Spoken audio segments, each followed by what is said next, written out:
Hey, you're finally awake. You were caught in that abandoned building stripping copper wire just like me, and those two over there. Walked right into that police training exercise.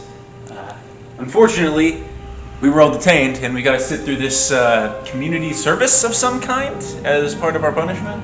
Hello, my name is a graduate student with the College of Winterhold, and while unfortunately you will summarily be executed, in exchange for a faster and quicker death, you will have to attend my lecture today.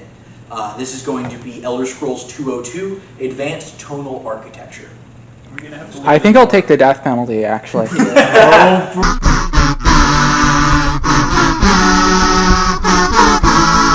Alright, so welcome back, class. Lots changed since our last lecture.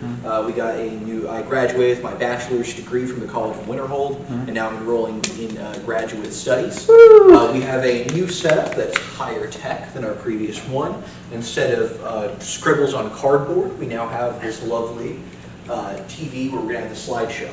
So, the first question one may ask is, what is the Elder Scrolls? It's a scroll. Well, if you're, quite frankly, this is an advanced course, so if you're just asking that question, you're fucked. But the Elder Scrolls is a RPG series by Bethesda Games, which has changed a lot in the, it's an old series, 35 years it's been around, from when it was basically Doom graphics, a faux 3D thing, to what we have now with the Elder Scrolls 5 Skyrim. Elder Scrolls 6 will never come out. We'll get to that later. Right. 2060, baby. Yeah! Woo! 2060. But it is a game series near and dear to my heart. I think with a lot of people my age, I was an 04 baby, I think a lot of people around my age, that was one of the first RPGs you played that absolutely blew their mind, because I was 7 when it came out, and probably played it a few years later when I was 11 maybe. And it's a game you come back to again and again with many RPGs. You have something to add? No. Okay. It's a game you come back to, and then as I've gotten older, I've gone back and I've played Oblivion and Morrowind, and Morrowind's probably my favorite game. But I think something that sets the games apart is, yes, mechanically they are clunky, and the combat's may not always the best, but the Elder Scrolls world is something I think you fall in love with when you start playing them, and a lot of that is because of the rich background lore, which is what we'll be covering today in Advanced Tonal Architecture. So I'm going to get serious now. Oh, yes. But the ancient bards of old would make a dedication before they performed an epic poem, like Homer. Yeah. And so on a genuine note, I would like to dedicate this to the YouTuber Camelworks, who sadly passed away a few months ago.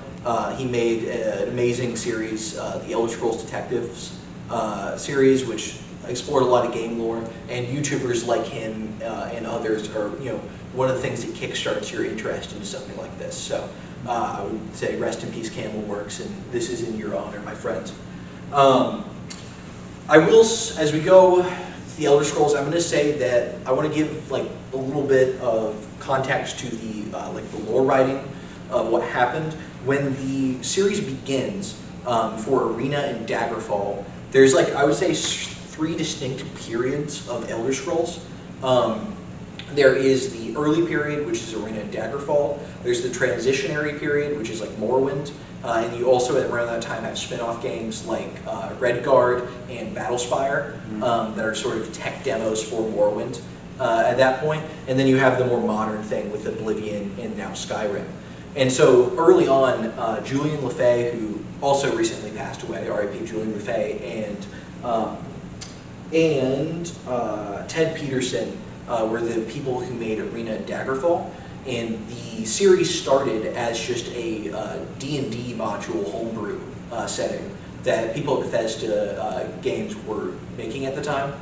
Because at the time they were doing shitty sports games and stuff like that, and just shovelware. And they just got the idea after developing this world. And so that first era is very much more typical like D&D, I'd say, like sort of thing. We'll get to it later, but it's like in the later games, like orcs and Argonians are playable races, but that's not true in these early games. They're like, orcs and lizard men are enemies, and it's just all like the Daedric princes are more typical D&D gods, and it's just it's not nearly as developed, it's not nearly as unique. Morrowind is its own beast because you get the famous Michael Kirkbride. He is someone I think gets over credited with the lore because he was one of the primary. He was a author and guy who writes stories for games and a developer. Since he left Bethesda, he's done a lot of work on the Telltale games. I know specifically the Telltale Walking Dead and the Telltale Batman game. The Batman game I've heard is good. So, but a lot of the weird esoteric stuff is his invention. And he has there's definitely a cult of personality in terms of like people are fanboys of just like what he added to the series and think that what anyone else wrote in the series is bad. And I don't fully fall into that camp, but I do think he's a genius, and I think a lot of what like makes something funny over there. Hmm? Yeah, what's funny? Like Jeet attacking this guy. All right, but Do we have a picture of Michael Kirkbride? I can flash one on screen. I can pull one up too if you want. Just put it in. Yeah, I think I'm good. The Okay. big thing in this is when we actually get into the slides. It occurred to me that first I was going to make the slideshow like 100 slides, and then I realized if you're at home, you can look something up when I mention it. And so anything on screen here is going to be mostly for the comprehension of my captive audience, Yes. who will once again be summarily executed Oh, upon man. the completion of this. Yes, of course. What's the point of any of this if we're just gonna die? Well, I have to don't get tortured. I haven't get practice. He gets credit, I think. Yeah. Towards I have his this graduate credit. program. It's Yeah. more for him. Yeah. Then we get to be used for necromancy experiments. Yeah. But Kirkbride does Morrowind, and like a lot of what he alters in the series, it's retcons, but I think it adds a lot of the flavor. Like without him, we wouldn't have Dwemer, we wouldn't have Dunmer. Like the Dark Elves are like an iconic part of the series. Specifically, they're like these. We'll see them later, but this like bluish gray skin. They have an alien culture that's based on a lot of India, Persia. A lot of that are sort of like influences on them. It's just something you don't always see in fantasy. Before that, in the Arena and Daggerfall era, Dunmer were just literally like elves with like dark skin of just like a black guy in our world. Like when we see Baron Zaya, who's a famous Dunmeri character, she just looks like an African American lady. Like that's, and then later they sort of retcon the Dunmer to be more alien and have this sort of different thing. So it's like it's an interesting shift. And then you sort of have the modern era of Elder Scrolls after that. In which the primary people shaping it are Kurt Coleman and then Todd Howard, who of course has ascended to our God King. Yes. Bethesda. Todd. All praise to Todd Howard. Yeah. Praise Much to praise. 10. Much to praise. 10. We still rolling and everything? Yeah. I'm almost through my preamble. Apologies. No, you're good. Elder Scrolls has since Skyrim came out in 2011. There's been Elder Scrolls Online, which I believe came out in 2016. It is an MMORPG. I hate MMOs. I am a recluse. I barely like having to I think the only multiplayer game I've ever truly loved are the Overwatch games. I don't like going online and having to be at the whims of other people. I want to go into my room, I want to play an RPG, single player RPG for 3 hours and go to sleep and not think about it. So I will say, I have ESO lore in here, but I have not played the game for more than an hour, and that was 10 years ago. So Blades, yes, that's a mobile game. I think it died recently. Yeah, they shut it down. So my point being is that I might have I have a sort of a three-pronged disclaimer. One of them being that that lore, I'm not the most familiar with it. I've added as much as I could into the lecture, but I haven't played it. I've played all the other games to one extent or another. Well, not Redguard or Battlespire, but the core 5. I've emulated 1 and 2. Not played a ton because they're kind of bad, but 3, 4, 5, many hours in all of those. So as the first one, I'll say I will not include everything in this thing. Like, this is supposed to be a timeline of overarching like major events. So if you want to hear about like the Thieves Guild or something like that, go look up a video on them, and they're just not going to be relevant. You know what I mean? Like, if you want more about the Dark Brotherhood or Sheogorath or something like that, which are all very iconic parts, they're just not going to feature much in this. This is more the geopolitics and like world rather than that. Number 2, I'm gonna mess up. So internet, chill with me. We're still rolling, by the way. Yeah, we're good. Chill. All right. Good disclaimer. Don't worry, I will use my having only played Skyrim knowledge to rip apart as much as I can. I haven't played any of the games. Yeah. Oh, I forgot. Yeah. Yeah. I played it, like the tutorial of Skyrim, and I Well, you played glitched And it. you broke it. Have you I played? did. Have you played Morrowind or Oblivion? No. Okay. I own the Oblivion remaster, but I still haven't played it. You should play it. I know. And then my third prong of this disclaimer is that the lore is up to interpretation, a lot of it. And also there have been so many retcons over like those 30, 35 years that there are different versions of the history. Sometimes it's intentional. We'll see later of what people believe Talos to be versus an in-game text called the Arcturian Heresy by Michael Kirkbride, which offers an alternate version of the life of Talos. I would be going with the Arcturian Heresy myself for what I present is canon, but like there's different interpretations, and you may not like mine, I may not like yours. That's what it is. I think there's something of, to pull away the veil for a second, I am currently pursuing graduate studies in real life history, and I think a lot of what I love about history and researching it probably at a young age came from getting into stupid video game lore, when there's like diving into it and finding different interpretations and building this historiography. So it's really cool stuff. So we're going to begin in the Dawn era and pre-creation. This is going to get esoteric real fast. Okay. I'm going to, there is the sci-fi writer, why am I blanking on his name? Philip K. Dick was the guy who wrote Do Androids Dream of Electric Sheep, which would be adapted to Blade Runner. And he did so many drugs that he would describe the mental state in which he wrote his books. He thought he was receiving visions from the future. And he described this state as getting rigid. Yes. Oh, good. You get on the right groove wavelength for this. I invite you all to get rigid with me. Yeah, That's the kind of mindset you have to be in. So I'll get this is gonna rigid. get weird. Does every good sci-fi writer just do a bunch of drugs? There have been a few who don't, but yeah, I think so. I think mostly. At the very least, I think to be a good writer in general, they tend to be crippling alcoholics. Okay. So, if not, something harder.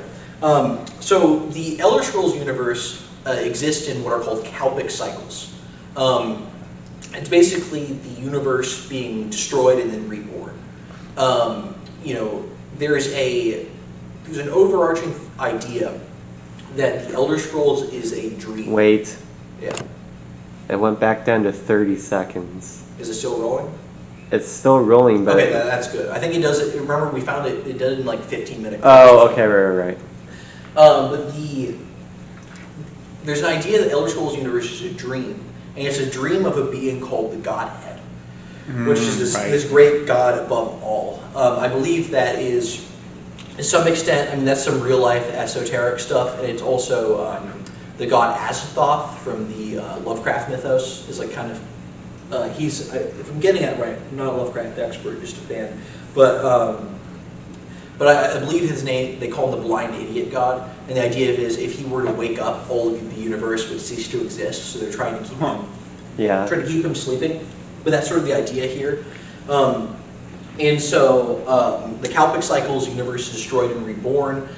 It seems like divine, like immortal beings, they seem to be aware of the different Kalpas to varying extents, and their personalities seem to carry over. But for all of us mortals, we're not going over to the next one. There's an idea called the dream sleep. When you die in the Elder Scrolls, you go to an afterlife of your choosing, or if you've been your soul's been sold to a god, or you've been sacrificed to them, your you end up in a certain afterlife. And after a amount of time, eventually you're recycled back into the dream sleep, which is like the well of souls, the font of where all souls are, and eventually you're reborn and reincarnated.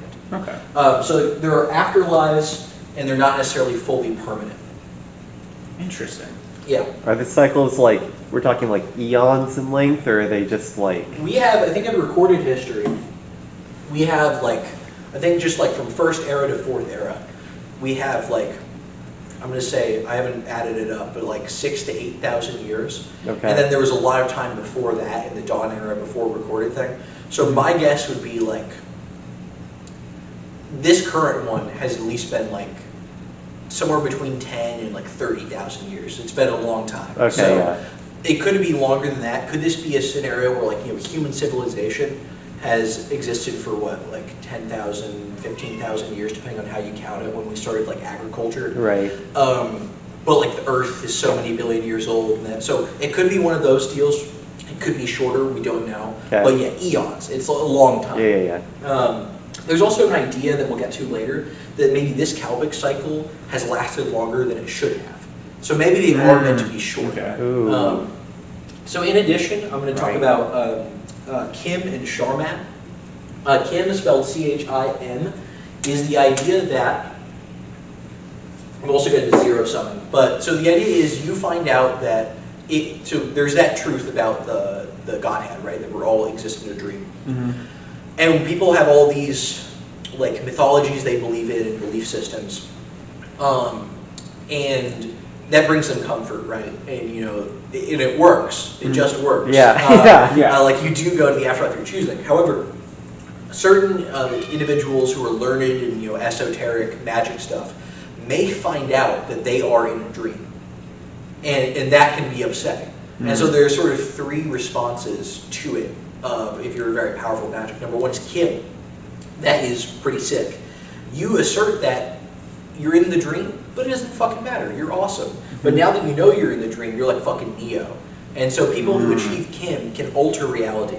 They can like hack into the source code of reality and change things. Okay. They have like console commands equipped. A lot of this is Michael Kirkbride stuff, which is meta. It's supposed to reference the fact that this is a video game. And like Vivek, who's a character we'll talk about later, Okay. is aware that he's a video game character to some extent. Interesting. Kind of. Okay. He's at least aware that he's... Would Sijics have anything like this? I feel like they're separate from the regular magic, right? Or is Yeah, that a they're different thing? interested in more like primordial magics. Okay. I wouldn't be surprised if there's like a Sijic monk who's achieved Kim, Okay. like historically, but they also have a vow to like not interfere in anything.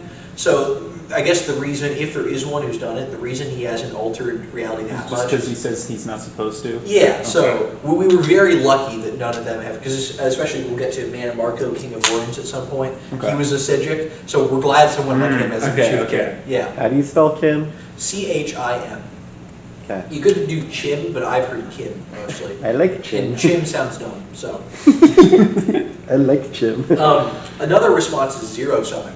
Okay. Zero summon. You attain to that esoteric knowledge and magical power, and you cannot like logically hold the two things together, that I am not real and I am real. Like my consciousness is valid, but also I'm not real. I'm in a dream, and you just erase yourself from reality because you can't deal with the contradiction. Might get into some people or races of people that might have some later. Interesting. I The like that third one implication. is the Sharmat. The Sharmat is which you get a bunch of magical power, but you're basically like cuckoo for Cocoa Puffs, and you just assert that actually you are the dreamer. And you basically become an aberration. If this were Star Wars, then being the Sharmat is the dark side, and being the Kalpa or being the achieving Kim is like the light side, apotheosis, like becoming a Force ghost or whatever. So yes, that's some esoteric stuff out of the way. So creation. We're just now getting to this. How are we doing? We feeling? Yeah, I'm feeling good. I'm taking notes. Okay. So are you actually? I am. I'm also making edit suggestions. I have one for when you say you're a recluse earlier to put like a spider on the screen. Please do send me that. I am. I'm making it. Anyways, so in the beginning, there are two primordial things. There's Anu and Padme. Not Not Padme. Oh. Not Senator Amidala. Yes, we have. But this will later. Audio is order. Like things, it's order and stasis. Things staying the way they are. Yeah. Padme is chaos, fucking shit up, going drunk driving probably. And it's disorder. Now, it could be easy to cast this as order good, disorder bad. However, you have to understand that stasis means nothing changes. You know, there's no disparity. So later, gods will receive labels as Enuic or Padmaic. It's about whether they're or more orderly or more disorderly. I will say that like there are upsides and downsides, right? It's like the Enuic ideal is like nothing changes, everyone does what they're supposed to, and it's peaceful, but it sounds boring. It's like I imagine like like Protestant Christian heaven where it's just white and everyone's just walking around wandering aimlessly. It sounds like it sucks. That's what like people who are very Padmaic would like the Altmer we'll get to later. So yeah. Wouldn't that be the Catholic one? I don't know. Okay. I mean, the Catholics got all like the DLC stuff where they've added on stuff. So maybe I guess like maybe. Don't Yeah, there's a lot more going on with that one. I was just referencing like the austerity of Protestants. Okay. The plain churches. Anyways, and then Padmaic is disorder. That those can be a con because like a Padmaic god would be Maynard Stagon. Oh yeah. It could be Sheogorath. I mean, not really because Sheogorath doesn't really exist, but we'll get to that. But it also could be Lorcan, who's like chill guy. Well, Yeah. we'll get to him in a second. But like disorder can also be like overthrowing a tyrannical government. Like it can be, creativity. Being yeah. Okay. So it's just to say that being Padmaic is not like inherently evil. No, and being a Newick is not inherently good. Right. Okay. You need a balance. Yeah, and so Anu and Padme sort of clash in the void, and it said they give birth to their own souls and create the beings Anu-El and Sithis. And so, what does this mean? Is sort of interpretation. What I think is that I think these are primordial forces, but aren't necessarily conscious gods with personalities. When they give birth to their own souls, my guess is they then create consciousnesses. And so, like Sithis and like Anu-El and his aspects are conscious gods to one deal or another who want things. And so that's why I think these are the two first like gods that we understand it. So Sithis is void, entropy, destruction, change, constantly shifting. Like that shit from that bad Thor movie, the second one. What's that? Reality Stone. Yeah. It looks like that bad movie. Yeah, like that. That's how I imagine Sithis. Okay. Anu-El, we're gonna learn different aspects, but he's time, everlasting life. I don't know, like The Yalga. going to country clubs. I don't know what he's into. And so more spirits are born, and the chief among them are going to be Oriel, who is like the time god of the elves, and we'll get into different aspects later on. In Lorcan, Oriel, Padme, or Enuic, top dog, top G. Love him some time and stasis and not changing. Yeah. Lorcan, silly guy, fun guy, sexy guy. Okay. He's a silly little goober, and he's gonna do some stuff. He's more of a He likes things existing. he likes things existing, and he likes change. Okay. And so Lorcan travels around, and he conceives the concept that something should exist. Okay. So that the Bill Wirtz video, the history of everything, where he's like, I want to be somewhere, do something. Yeah, the Big Bang happens basically. And so what he decides is that there's other primordial spirits called the Etata, which is just the other like gods. And he pitches, something should be here, we can do something. And he convinces a lot of gods to help partake in his creation. Later ones, the elves will separate gods into Aedra and Daedra. Aedra, it just means our ancestors or not our ancestors. Aedra are those who participate in creation, Daedra are those who not. Interesting. It's not necessarily, Evil or typically, non-evil? yeah. I mean, it gets associated like that, especially from the point of view of the elves. But these are not like cut and dry. And so I'm going to run you through a quick list of some important ones. I won't talk about all of them once again. The primary Aedra that will be worshipped in the most of the timeline are Akatosh, we'll get to later, Archaic, god of the dead, Dibella, love, beauty, sexual relations, but to varying degrees, aspects of that. Julianos, magic, being a nerd. Magnus, similar thing. Kinnereth, Mara, Stendar, Zenithar. And there are also some other ones that are sort of minor, like Xerxes, Siribane, and Trinimac. We'll get to those later. Well, Daedra, there are gajillions of them, but the most powerful ones are the princes, and we'll get to them, some of them later. There's Azura, Boethia, Clavis File, Hermaeus Mora, Hircine, Malakath, Mehrunes Dagon, Nephila, Meridia, Molag Bal, Namira, Nocturnal, Pereite, Sanguine, Sheogorath, and Vermina. Jigalag is a prince who Sheogorath was. Okay. Jigalag was the Daedric Prince of the Order, but he was so powerful, he would just kick the ass of all this. So he's like very anemic, anemic. Okay. Didn't participate in creation, possibly because he might have been so anemic he didn't even want to make anything. And so he doesn't participate in creation, but he just beats the ass of all the other Daedra. And so they curse him with madness and becomes the god of madness, Sheogorath. Ooh. Okay, that's interesting. So what, like, where do they get their power from? Like, what makes them powerful or not compared to one another? They are just primordial spirits that, like, when the world starts, there aren't any other souls than them. Right. And like eventually, when mortals are created, mortals are like very tiny. Our souls are puny compared. I mean, like compared to like each other. So like, how come some Daedra are like Daedric princes and some are like weaker? It's both about. It's about like dominance. It's about how old they are. Later, we'll get that gods are powered by worship to some extent, by belief energy. This is something this pulled from Warhammer 40k. That if more people worship a god, it gives them their power.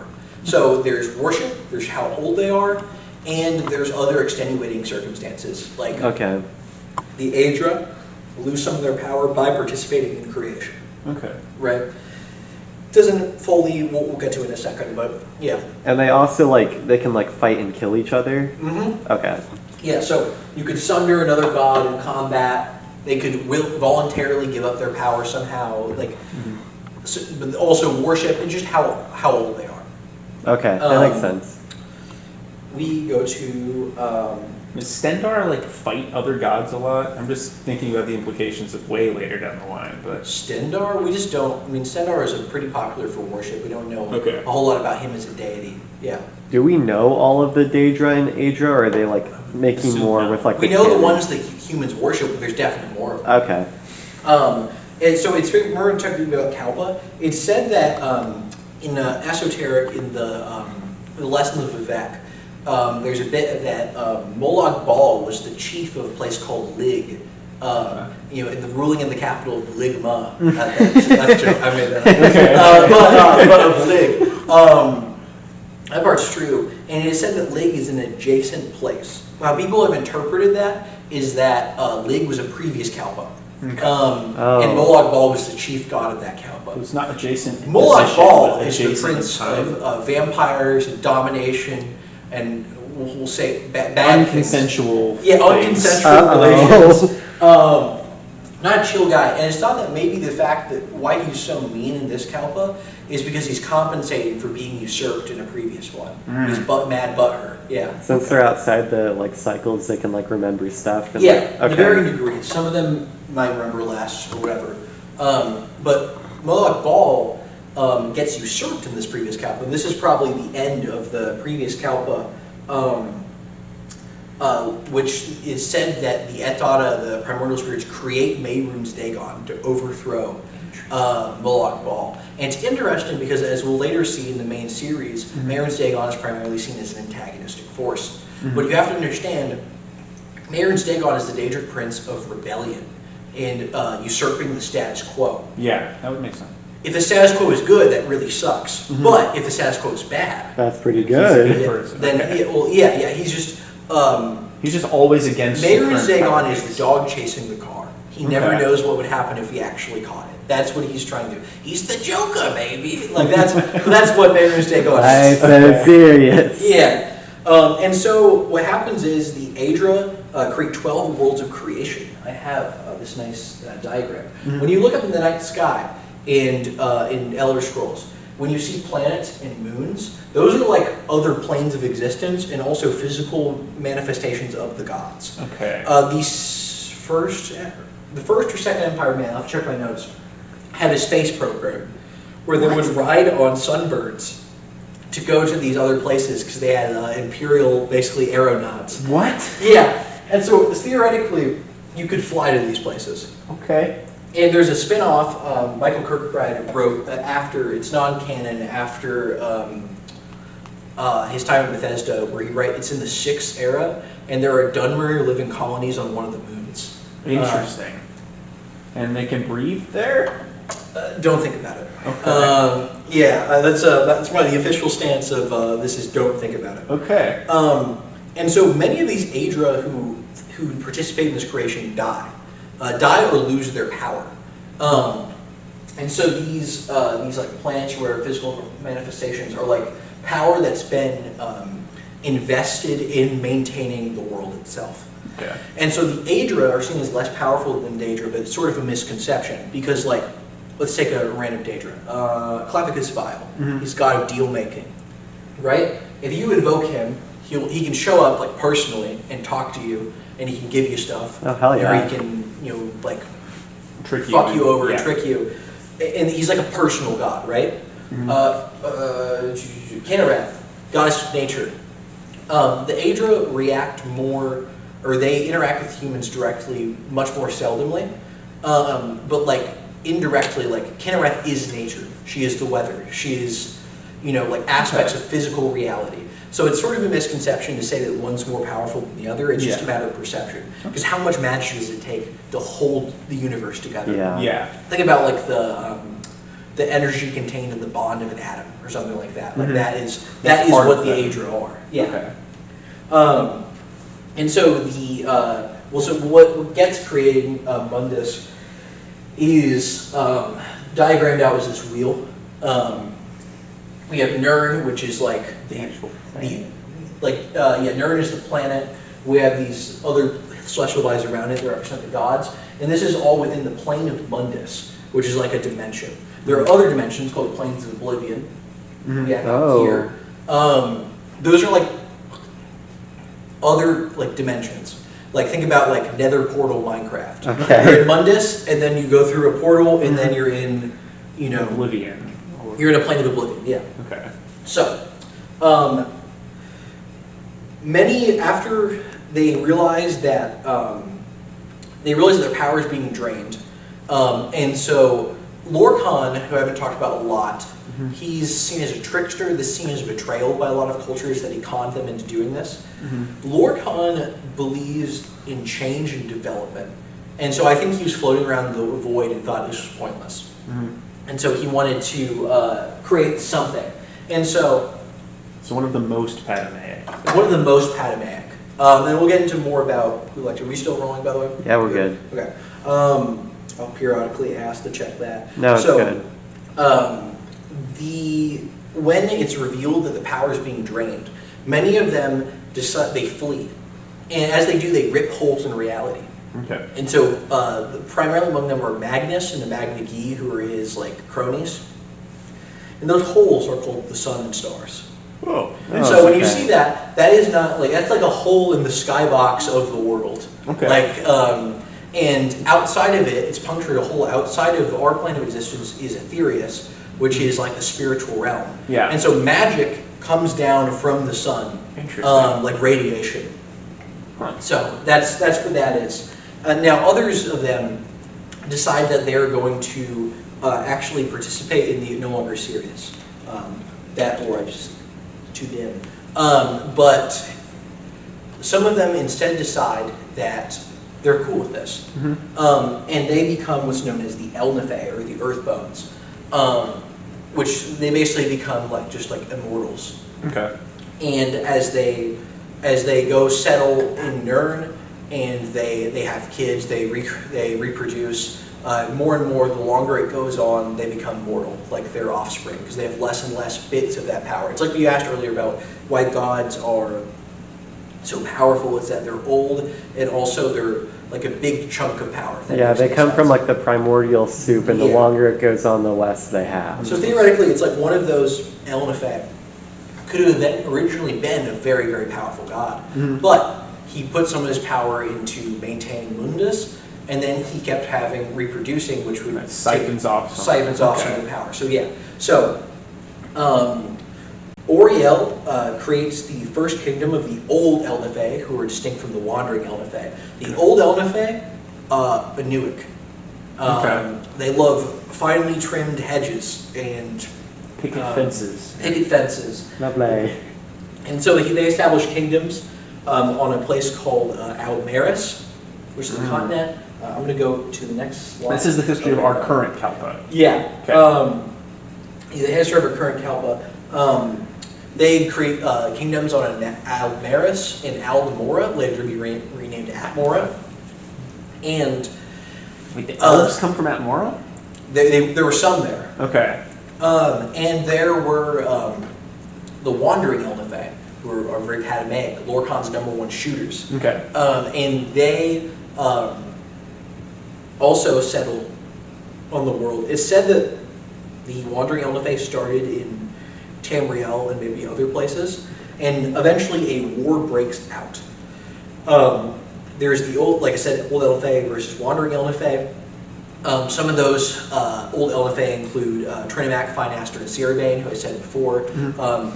Like those guys, in terms of power, some of them seem to just be like immortals, and some of them be like proper gods. Trinimac seems to be more in the proper god camp. Finaster and Cerebane are more worship as ancestor spirits. They are the chief of the old Elnifet and eventually the progenitors of elves, as we know them. Okay. So when elves say that they are descended from gods, they're being literal. They're being literal. That's like elf Adam and Eve right there. Yeah, exactly. And Lorkhan has some wandering Elfred boys. He has Kine, who's said to be his wife. Okay. Also is Kinnereth by the Imperial Pantheon. He has his concubine, who is Mara. Okay. Yeah, he's got a concubine. That's strange. Wow, I would have thought it would be Debella. Yeah. Duella's also there. She's a handmaiden, I believe, but Okay. she's around. He has Soon, who you might know as guarding the Whalebone Bridge in the Elder Scrolls V Skyrim in Sovngarde. One of the stronger NPCs. And there's also Stoon, who's his brother we don't know anything about, and Junal, who's like a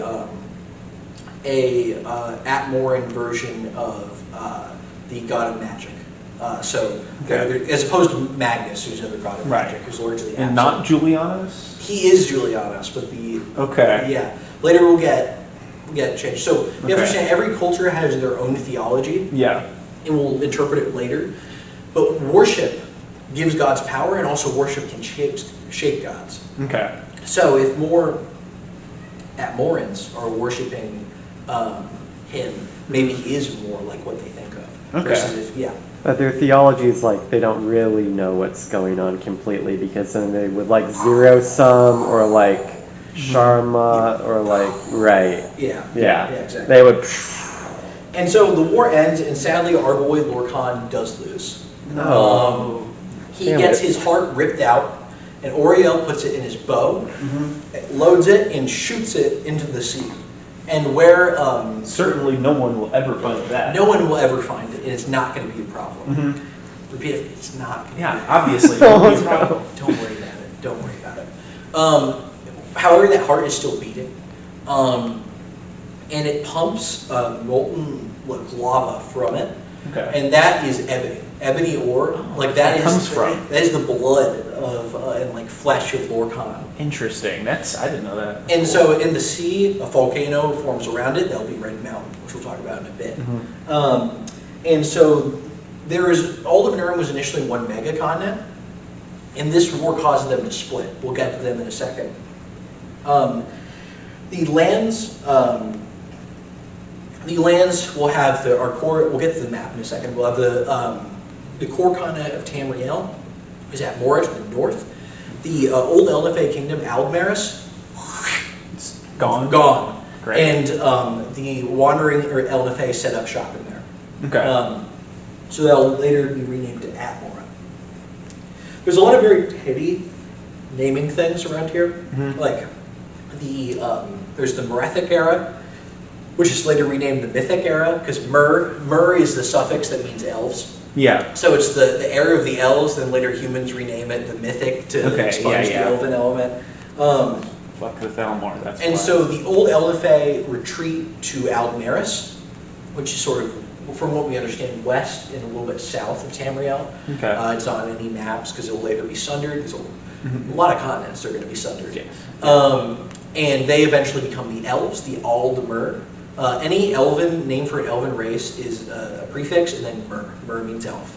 Aldmer just means old mer. Okay. Old elves, like primordial.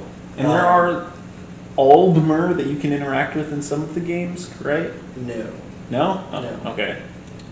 Any who thought there were was around, like so one or two. humans could live, maybe like 100 years. Mhm. If you're magically inclined, maybe like 150, if you can use alteration, that Right. kind of stuff. Elves, like most elves, live for a few hundred years at base. Okay. And if you're particularly magically talented, maybe you could live for Thousands? Yeah. Like Divaith Fear, someone we'll meet later, it's been around for like 3,000 years or something. Okay. I don't remember off the top of my head. The Oldmer would have died out by now. Okay. Either eventually of old age, or they got like glassed by a Nord outside a bar. Yeah, in no, that would make hate sense. crime, which I can only assume is how many of them died. There's also the continent of Atmora to the north. That's where the Atmorans will set up. It's possible, there's a theory that Atmora and Old Maris are fake, and that the races were always on Tamriel. Okay. I'm going to take a very literal interpretation where we're talking about the sundered continents. Mm-hmm. There's always a chance that that's true. The Nords say that they were created on the throne of the world in High Hrothgar, which we'll get to in a second, Okay. and then went to Atmora. I think that might just be remembering the old the Wandering Eldafe, that they Yeah. were set up on Tamriel and then they moved there. And there are also there are indigenous species that on Tamriel later that we don't know where they came from. There's some miscellaneous beast races, like birdmen and monkey men. Oh, right. And also, there are Nedic tribes, which are, Akavir?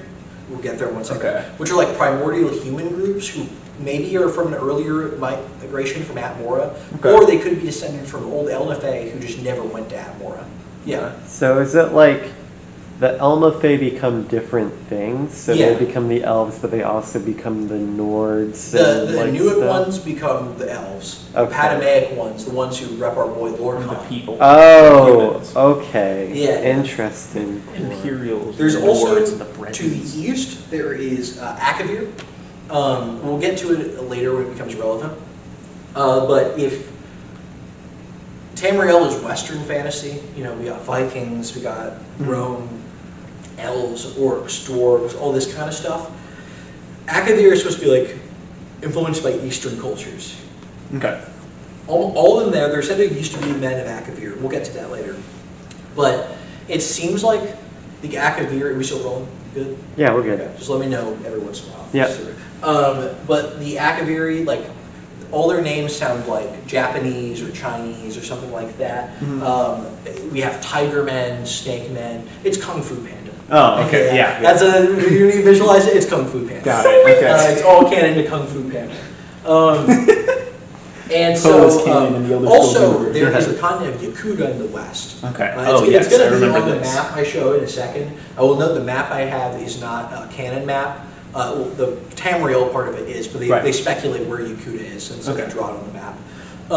Yakuta is a civilization, the Yakutans, who are from the last Kalpa.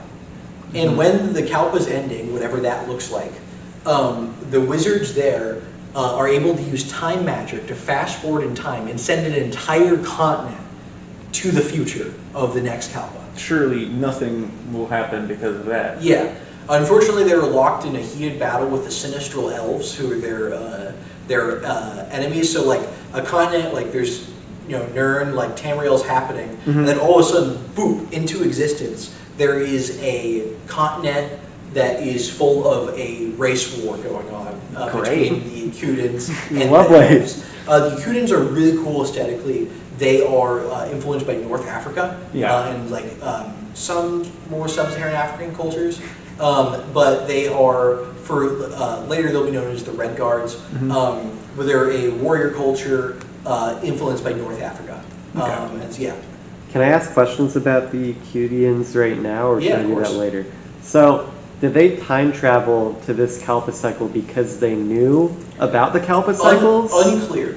It's probably it was some sort of like to try to save themselves. And if they knew about it, they didn't do the zero sum thing, even though they knew that there were cycles and stuff. that would mean they know about the Godhead. They know about the dreamer guy. They don't necessarily know about that. Okay, they just know about the They just know the cycles. world's gonna, because there are many.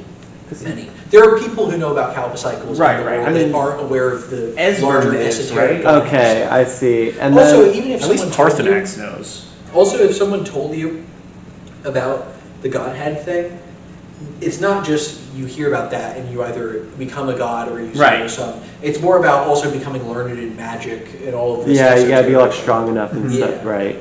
Is there a reason that they time traveled their whole continent with the race war people they're fighting And my instead guess of just is themselves? that sounds like it was a rush job. Okay, Yeah. that makes That was sense. probably can't imagine- unintentional. I can't imagine that you wait for I would imagine under normal circumstances you wait for the war to end. Yeah. Or section it off so it's only you guys and Right. nobody else. Methinks they knew it was ending, and so they. It's now or never.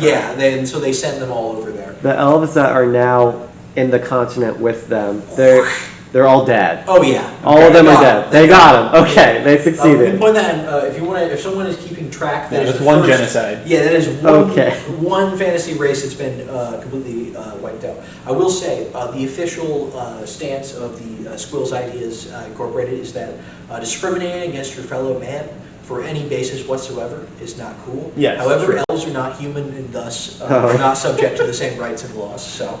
Okay. Yeah. Up the Thalmor. Exactly. And so I already told you about the conspiracy. There's some, the beast folk, there are some beast folk that are definitely already in Tamriel. Okay. There are also definitely some, elves who are already there, because the Bosmer seem to be a stock that maybe never went to Aldmaris. Okay. Or they're from very early Aldmeri migrations. Okay. So basically the idea is it's humans, or mortals, they seem to have crossed the Bering Strait, so to speak, earlier than we think. Okay. Versus the myth of history we get, where later the accounts of how men came to Tamriel are too clean, if that makes sense. Yeah. It's Ysgramor and his companions were not the first guys, because when he got there were humans. Yeah, all there in were High settlements Rock and stuff. Yeah. Cyrodiil. So we assume there's got to be some drift population from this in order for any of this to work. Okay. A lot of the old LFA, or the wandering LFA rather, who are the Patamaic ones, a lot of those random beast races we'll meet later, the unnamed bird people, the monkey people, the Imga. My guess is they were wandering LFA, because Patamaic guys love change and being wiggity, and I could imagine that they could, Magically evolve into. yeah, something weird. Okay. Yeah, so that's my thought. We'll get to the Khajiit later. And so, as a final sort of esoteric thing, we're going to talk about the Towers of Creation. Okay. So, when Mehrunes Dagon usurped the last Kalpa, it said he destroyed the towers. Okay. I think I have a quote here. He then raised a Red Legion rebellion. That's an interesting detail. Okay. And destroyed the towers, casting down into cities and destroying the continent. In this way, Dagon freed them of creation. Okay. So, the towers are physical things that are, I would say, load-bearing drywall of reality. They are load-bearing. They're things. I see two of those that seem a lot harder to knock down. Yeah, they're magic that are pillars of reality. Because think about how, once again, how I said the magic of the Aedra could be seen like an atomic bond, right? Yeah. The energy invested in that. The towers are like that, where they're built and then magical power is invested and pulled out of Aetherius and put into it, and they solidify creation. Okay. Not some of them are natural, like High Hrothgar, Mhm. or I guess Red Mountain. You consider that natural if it was a god's heart. I mean, more Um, natural than the tower. Yeah, but the towers are built later. And so the idea is the reason in the earlier eras, the reason why things are more seemingly magical is because less towers were built. Okay. So if it makes any sense that the world is more amorphous and open to a change. There's more active creation happening. Exactly. There's weird stuff going on. And so we already went to that wheel back here. That's sort of the structure of it. And metaphorically, like the towers could be seen as the spokes of the wheel. Okay. So Yeah. there's only the 4. No. I'm going to list them in a second. Okay. I just put 4 up there to Okay. illustrate. The idea, the first tower is supposed to be the adamantine tower, which is pictured right here. Okay. That's said to be like the spot where creation started. Interesting. And that is in. That is in High Rock, Okay. on the island of Balfiera. And it's sort of like in like, I guess, an Abrahamic myth. There's the spot under the Dome of the Rock is supposed to be like where God started. He built the world out from there. That's sort of the adamantine tower is. Okay. So it's man-made. It's God-made, like perfect architecture stuff. There's Red Mountain, aka the Red Tower. There is the White Gold Tower in the Imperial City, which And a lot of we'll get Elder to Scrolls in a in bit. there. Yeah, a lot of Elder Scrolls. And there's High Hrothgar, which is the tallest mountain in the whole world. It is in Skyrim, home to dragons and some reclusive weirdos. Not pictured. We have the Crystal Tower in Somerset, which is built as a reflection of the White Gold Tower. Okay. The Green Sap Tower in Valenwood, which is a great oak tree, or as they spell it, Gorat oak. All right. It's like big tree. Big. Like think Great Deku Tree. I don't Okay, know if it has a okay. face on it or anything, but we don't know a whole lot about it. Like the swamp tree from Avatar: The Yeah. Last Airbender. There was an Orichalc Tower, which is possibly in Yakuta. Okay. So they may have brought one. If you think about also solidifying reality, maybe they used their tower as part of the ritual to bring him over. All right, that would make sense. Yeah. Yeah. And there is the Walk Brass Tower. Don't worry about it. We'll get to it. Dwarven? Okay.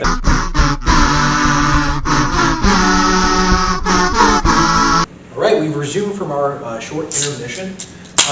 And so we just covered the towers. We're going to go to the geography of Tamriel real quickly here.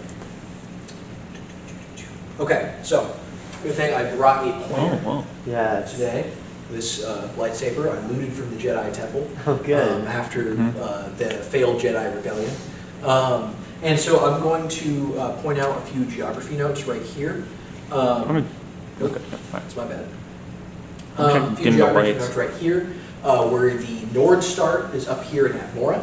The Somerset Isles is just not showing up on this camera. It's too bright. Well, As oh is- well. Mhm. Look up Tamriel, people. Oh. My apologies in advance. But this, where you can't see anything, is the Somerset Isles. Almaris would be back this way, somewhere over here. We have the remnants of Yakuta right here. Once again, this map is not canon, at least this part is not. This is just speculative. I mean, that makes sense for where you could Yeah, would be. Tamriel, as we see here, that is all. This is all real. And this Akavir is that way, the eastern continent. Yeah. this all used to be like Pangea. Yes. Except You for can Yakuta, kinda see- probably. You can kind of see where the Somerset Isles would fit. Yeah, yeah. The Iliac Bay over there. Payend and Nia, we'll get to in 1 second. And Okay. they moved apart not because of like tectonic plates, but No, because of like violence. Because of God War. Okay, I see. Mm-hmm. And so now I will get even more serious. Oh.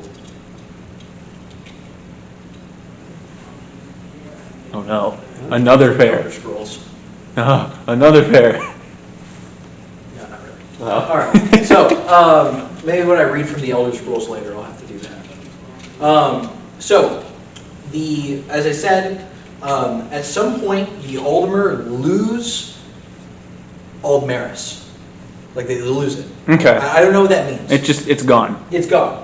That's where we get into that conspiracy that never existed at all. But at some point, they leave Aldmaris, which is lost, and they end up in the Somerset Isles, which is right here. Eventually, the Oldmer will become the Altmer, from the Old Elves to the High Elves. I don't know exactly how that works. They may basically look the exact same. We don't really know. Okay. I'll show you right here.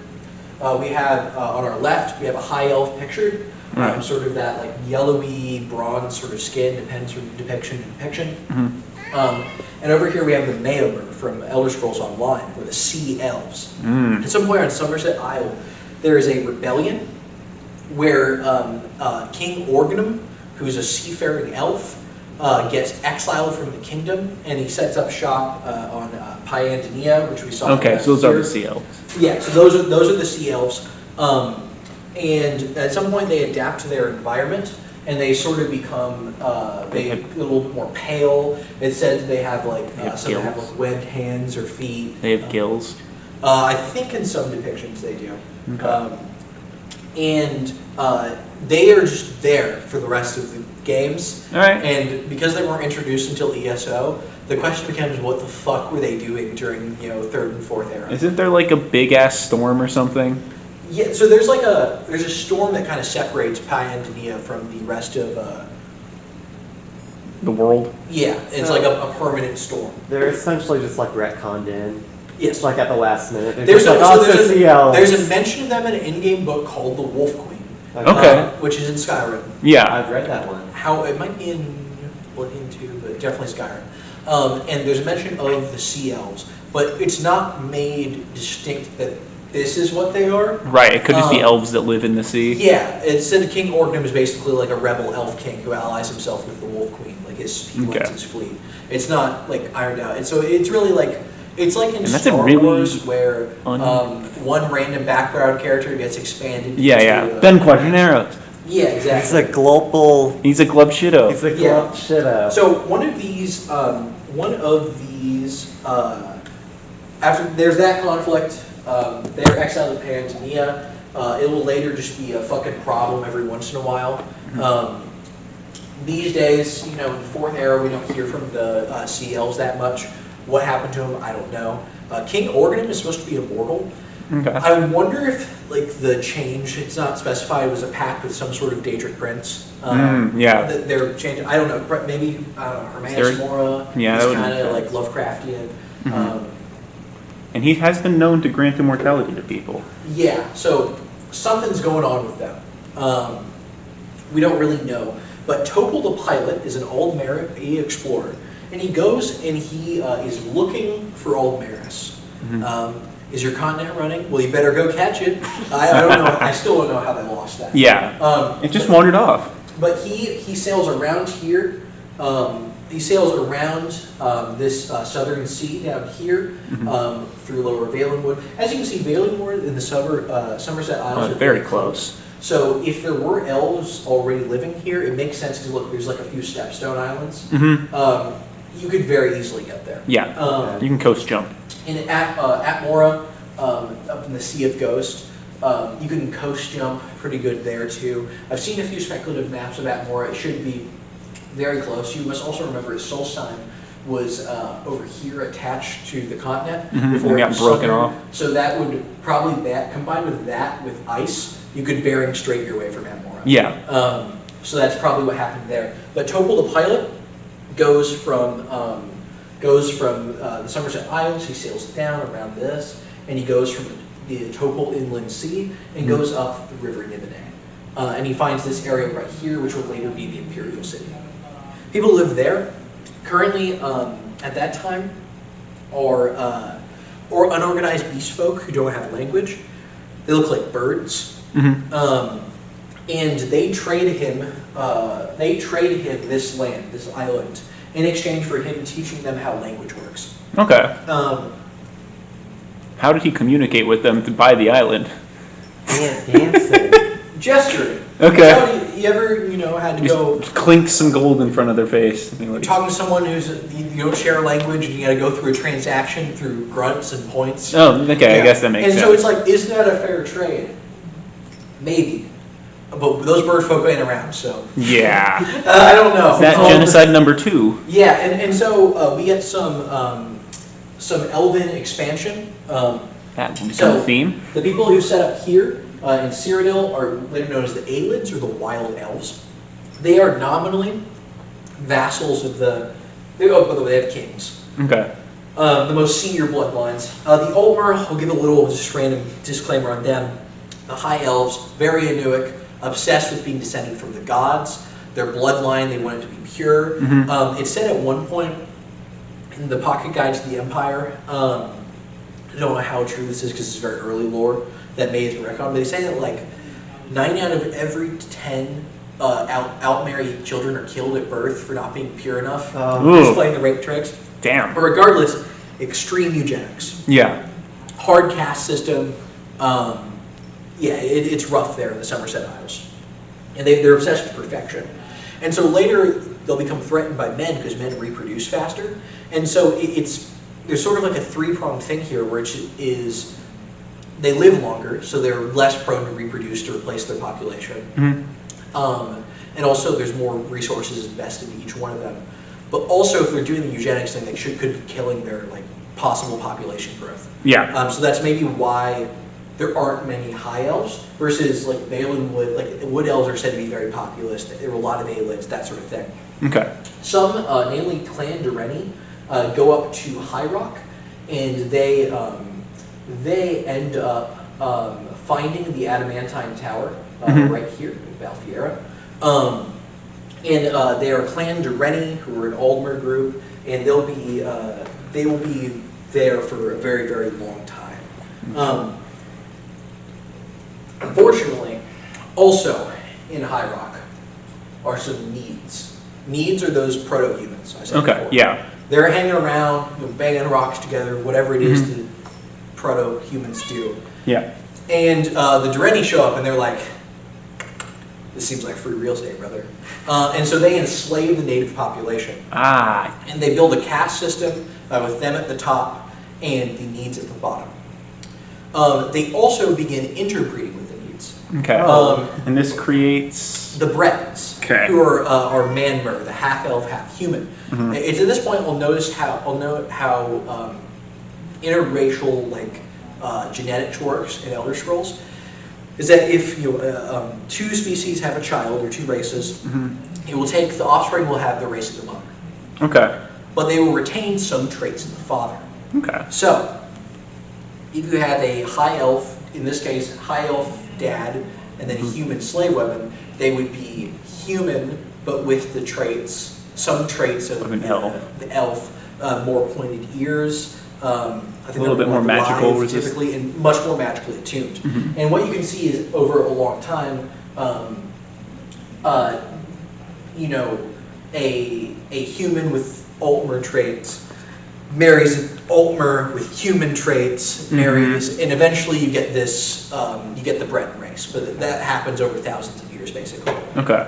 And so Clan Durrani is set up.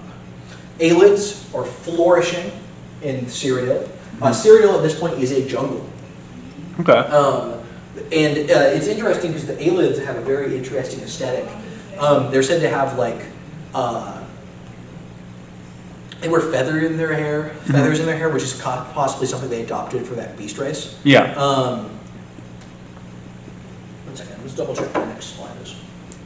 If I was good, I would actually remember this. But so we have a early drawing of a Breton right here. Okay. To kind of give you an idea of what they are like. And this is an Aelid you can find in game. All right.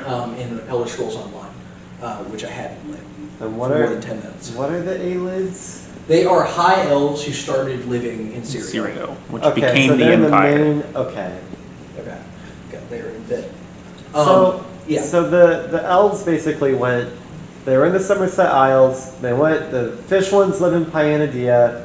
They went to Valen Wood. They become the Wood Elves. They go to High Rock and enslave the people, and they make the Brentons or whatever. And the Dunmer, or at this point something else. They go to Cyrodiil. The one pilot guy goes there to the big island and makes the Imperial City. Yeah, they build the White Gold Tower. They don't, in the Adamantite Towers in High Rock. And it was already built. They don't go to Hammerfell or elsewhere? Yeah. Yeah. Elsewhere is already inhabited at this point, right? Yeah. What is yeah. in elsewhere? The cat people. Cat people. Yeah. What's in Hammerfell? Fuck all. It's Oh. deserts Desert. and mountains. So I would understand if they instead went up through the Iliac Bay. Hammerfell is like the Middle East. Yeah, because Okay. spoiler, the Red Guards are going to end up there, the Middle Eastern influence culture. After Yakuta Oh, okay. sinks. Mm-hmm. And they don't go here because it sucks. Hmm. Also, at some point, we don't know how, but there are snow elves up in Skyrim. Right. Okay. There are two possible theories. I'm going to let you, the audience, and you, the viewer, figure out. Number one, remember this was Old Mora, right? Mhm. There are elves on at Mora. Did they then, after getting kicked out, they lost the war, move to Skyrim? That would be my I would. interpretation. Okay. Yeah, that makes sense to Secondly, me. especially because they're like hardcore love Oriel, which would make sense if they're from that war. Yeah, yeah, yeah. Secondly, they could have just been a wave of guys. from Immigrants. there. But they seem to have been there for longer than like the Dreddy have. So Okay. my guess is, my take, Squill's take, that's where they're from. And what's in the gray? Is that Morrowind? What is Yeah. We'll that? get there. We'll get Okay. there. So, at some point, also, the Dwemer leave Helmaris, or maybe they're from Almora over here. Okay. But the Dwemer set up here, here, here. Okay. So across Hammerfell, Skyrim, and So it's Morrowind. across the northern reaches of Tamriel. But their capital is in Vardenfell, this island, volcanic island in the middle of Morrowind, Hmm. Which is the Red Mountain, which is the Red Mountain. And so the Dwemer are a free-thinking, atheistic society. which is weird in a world where gods Okay. can like interact with people. They know the gods are real, Okay. but they don't Worship them? Okay. They might, it's possible they can make deals with them, we don't know. But they just don't venerate them. They just say that they are like they're powerful and maybe we could be like them. Mhm. But there's no point for me to like prostrate myself upon their altar and like, Right. you know, like bow down to them. Hmm. Because that's whatever, right? So we don't really, once again, we don't really know where they come from. Hmm. Take your pick, once again. I don't The know. ground. Whether you prefer, so Dwemer, that prefix, means deep elves. They live underground. They're a really interesting aesthetic. Do I have? Brass and stuff. So this is a Michael Kirkbride drawing. Ooh. I'll go over here 1 second.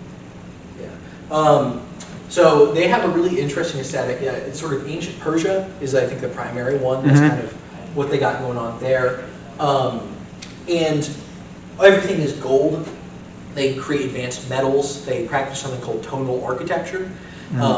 Which is the course Name we're of the taking right lecture, now. Name of the lecture. Tonal architecture is that all of reality can be thought of as a song. Mhm. As we said before, there are ways you can hack into the source code of reality. Yeah. And so they're just banging tuning forks together until they can like Figure out wall what. hack reality. That's what they're doing. Okay. So they're very magically powerful.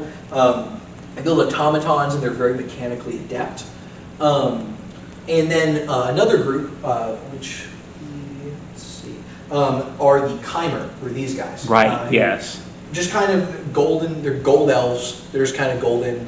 It's also interesting because it's Kimmer, Mhm. like Chim. Yeah. Yeah. Yeah. So they are a group of Ulmer who decided on something called the Sigic Endeavor. Now, as we go back to our theology, elves generally Inuic, humans generally Patamaic. Mhm. Elves sort of resent creation. He's like, why was I born? My ancestors were gods. I don't want to be like this. And humans are like, hell yeah, Lorcan. Fuck yeah, I'm alive. We live. Lorcan. They loved Lorcan. Yeah. Yeah. And so, like, the humans, we'll get to the Nords in a bit, but they're like, Shor, aka Lorcan is their chief god. Yes. They love the guy who, like, made the world. Elves, Oriel, time god, the guy who killed that guy. Mhm. The Chimer are very Patamaic. Okay. They say that creation is a test. Okay. And if you could, so the goal is to ascend to godhood. Okay. And so they worship these things called the three good Daedra. Tribunal. Boethia, Mephala, and Asura. Okay. Asura. Queen of Dawn and Dusk. She's a goddess of magic. Okay. Her artifact is Zura's Star. It's used by enchanters. Mm-hmm. And she wants you to love yourself and then to love her. And she's like, if you're a worshiper of Azura in her good graces, shit rocks. She bestows upon you gifts. She wants you to become advanced in magic and better yourself. Mm-hmm. And if you piss her off, it's like the worst ex-girlfriend you ever had. Okay. And so that's sort of her thing. There What's her is name? Azura. Azura. There is Boethia, who is a god. So all the Daedric princes are sort of have no gender. Mm-hmm. They represent themselves back and forth. Some of them, like Azura, is almost always depicted as female. Boethia is one of the ones that goes back and forth the most. Yeah. Sanguine is like really androgynous. Yeah. Boethia is the god of like backstabbing and scheming and like plots. Okay. Boethia is interesting. It's a god. It doesn't want you to suck up to it. Okay. If you like go like, oh, I bow down to you, Boethia might just smite you for being a little bitch. Okay. Most quests involving Boethia involve you like betraying someone and like overtaking them. And this is a good Daedra? Well, it's good for this Patamaic Sigic endeavor idea. It's useful, rather. Yeah. Because it's about overcoming mortality. That's true. Boethia, Yeah. if you were to overcome mortality, Boethia would be impressed. Okay. And there's also Mephala, who's the goddess of sex, lies, and murder.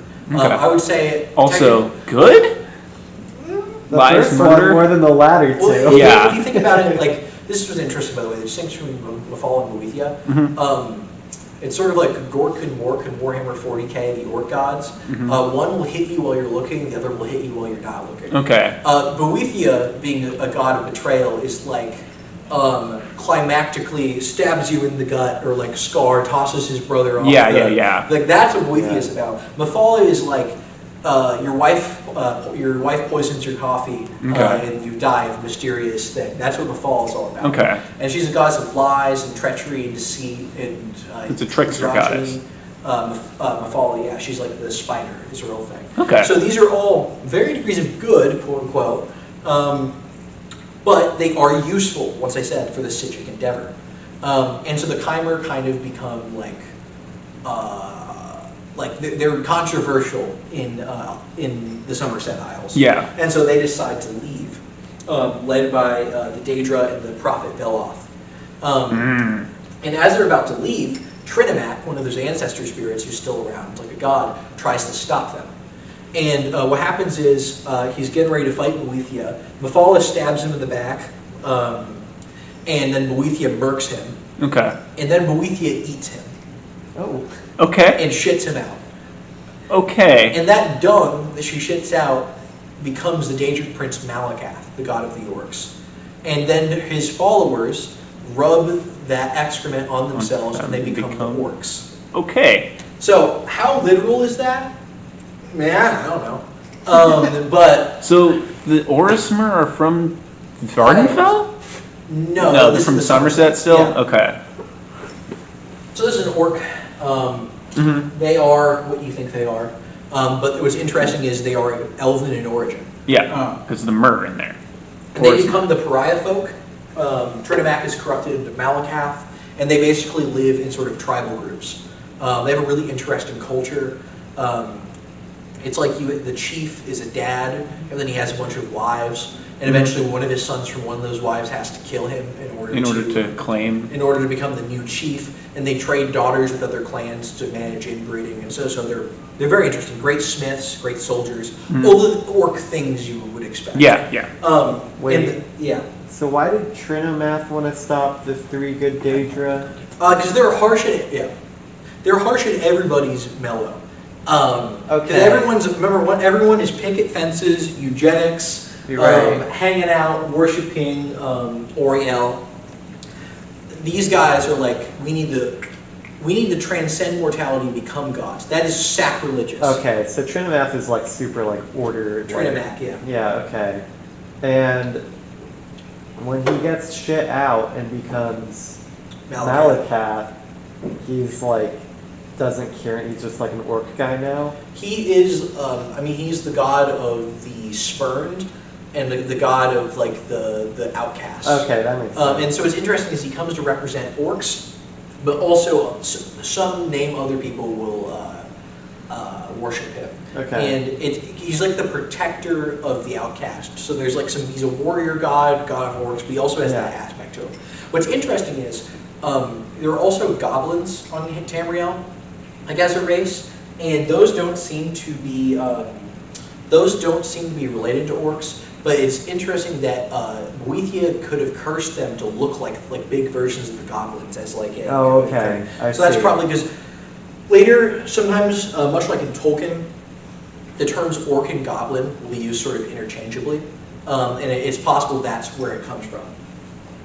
Okay. So there's that, and they lead the Chimer lead a pilgrimage over to Vardenfell, that aforementioned area. It's right here. So right in the center of Morrowind, near the volcano. And so there's an idea that Boethia is also said in some mythology to have been the lover of Lorkhan. Okay. So one of like 3 people Lorkhan is fucking. Right. And that's maybe the reason why she's so Padme and dedicated to the grind. And so the Chimer, when they get there, the Dwemer are already there living underground. However, it's unstable and there's skirmishes between the two. But Dwemer underground, Chimer above ground. Okay. It's kind of whatever. Sure. And eventually, they have a golden age, the Chimer, called the High Velocity culture, and later it degenerates into tribes, and great houses will later form. Okay. But the Chimer, that's what they're about. They're about those 3 good Daedra. They have other bits of their theology about the House of Troubles, but in their, I told you about Chi and Kim.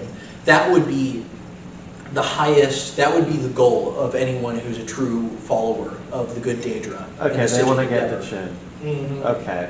Yes, that would be the thing. Yeah, let's get there. So as we go back to, we talk about in Valenwood, there also the wood elves are created. Okay. Once again, I think that they moved there like through island hopping, Yeah, probably yeah. over there. But there's a god of the forest named Yifri, or Ifri. His name is Yif. Yeah, his name could be Yif. We don't know. And Yifri, Yes. the green pack, food.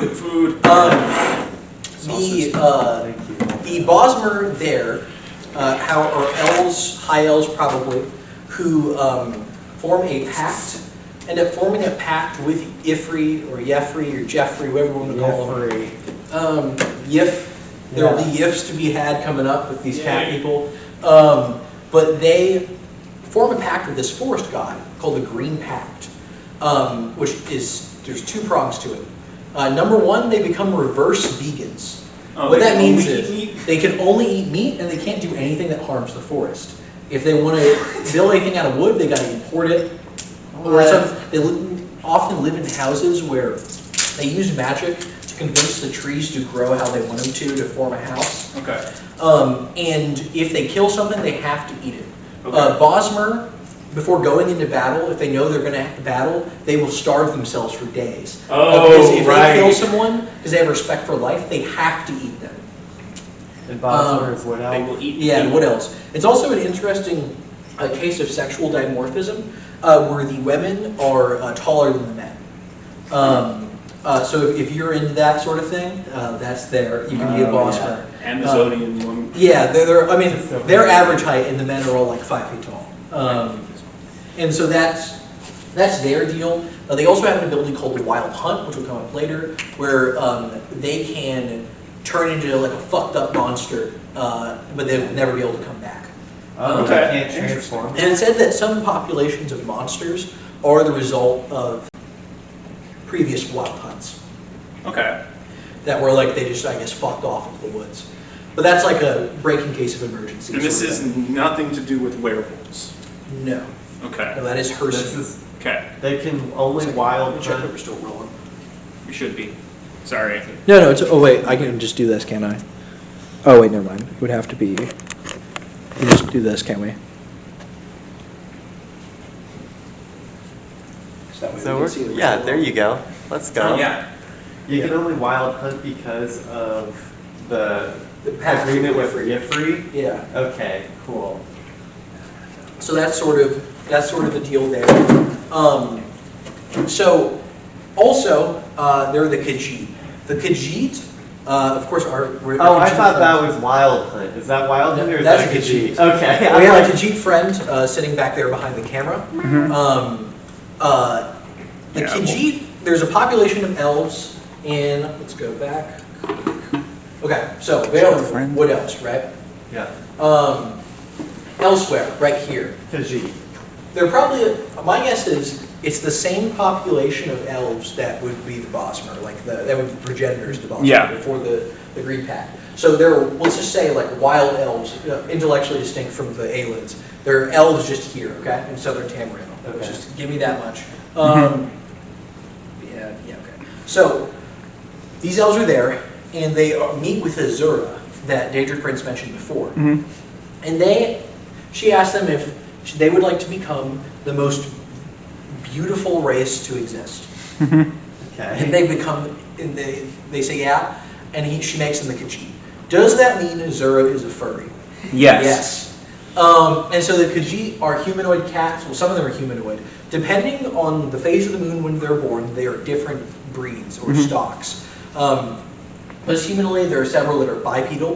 One of them just looks like elves, but with cat ears instead of men. Those are the ones you see in Arena and Daggerfall because they hadn't fully committed to the going full furry yet. Cowards. But so if you're sort of the guy who goes to an anime convention and puts on cat ears, you can be that kind of Khajiit. You can be the full humanoid cats. Some of them are born quadrupedal, and some of them are indistinguishable from house cats. And they don't talk in the presence of outsiders. So in my eyes, they would make excellent spies. And I can imagine that you see a house cat, and you don't know whether that's a house cat or whether that's like a dude. Yeah. So basically, the Khajiits and all the orcs and all the types of elves come from elves. Yes. And the people come from the other thing. Yes. Okay. And so there are giant ones, Sentrat, which is like the size of like a lion, the size of an elephant. What, a Khajiit? Yeah. Oh my god. All based on what phase of the moon they're born. Okay. They have a real racked out mythology as well. I don't have the time to get into it. They don't really see any distinction between Aedra and Daedra. And they have very funny names for all the gods. Shagarth, the god of madness, is called Skumacat. Oh yeah, because they do skooma. That's They like do their moon drug, sugar, right? which is a psychedelic drug. Okay. Yeah. I Do we forgot. like time out when they're born so that they don't get too many of the wrong type? No. Is it like is there anything to control like the dispersion in the population? Aside from beating your newborn to death, no. Jesus. I don't know. Sometimes mother cats eat some of their litter, so maybe they do that. I don't know. Maybe they're cat eugenics. We don't know. I want to learn about skooma. What is? So moon sugar is like psychedelic and also like crack. Okay. Or moon sugar, the natural thing, is like a psychedelic. You take it and you have a fun journey, and you're like, I'm a cat man. Khajiit, they use it as part of their religious ceremonies. Not like they're like Native Americans who use like peyote and rituals, that kind of thing. But also Khajiit can handle it in a way that we can. For them, they take a bit and they get an altered mind They state. get like a mild buzz. Yeah. When we take it, humans or elves, we're like, ooh, it's not good. So It's not good for you. is it magic or is it just drugs? Yes. Drugs. Okay. But also, this is a magical world, so. Okay, so they're Everything's magic magic. drugs. Yeah. And it become processed into a thing called skooma, which you drink. So that's. Wait, what's the physical? The physical is moon sugar and Yeah, drink like is the- skooma? yeah. Okay. Also, do I have a picture of? Yes, I do. Okay. So that's the Khajiit. If there are any other questions, I can answer them. Of course, you can ask questions at any point. Then we have this area over here. I would talk. Oh, sorry. Go ahead. Sorry, are the Khajiit friends with the elves then? Since they're all Later, they will elves? form an alliance with them. It's not necessarily based on the shared ancestry. It's more about shared goals. Oh, and I guess okay. So Are the Dwemer from elves or the Dwemer? I forget. They're elves. Okay, Remember, so remember everyone Myrrh? is elves. Remember that suffix. Right. Humans are not much on Tamriel right now. Okay. Like I said, there are some tribes in sort of northern Tamriel, but they're not very organized. We know they have a few petty kings, but it's mostly like tribal type stuff. Okay. So, final piece of the map I haven't really talked about is this place called Blackmarsh, aka Argonia. Only good things happen there. Only good things happen there. Get out of the swamp. It is a swamp. The inner parts of it are inhospitable to almost anything alive, except for Argonians. This is a history. It may look like a tree, but it's actually a sentient being, possibly from a previous Kalpa. They are a hive mind of trees bent on maybe world domination, and also a bunch of like other bad shit. We don't really. It's vague. Argonians haven't been explored a lot. Okay.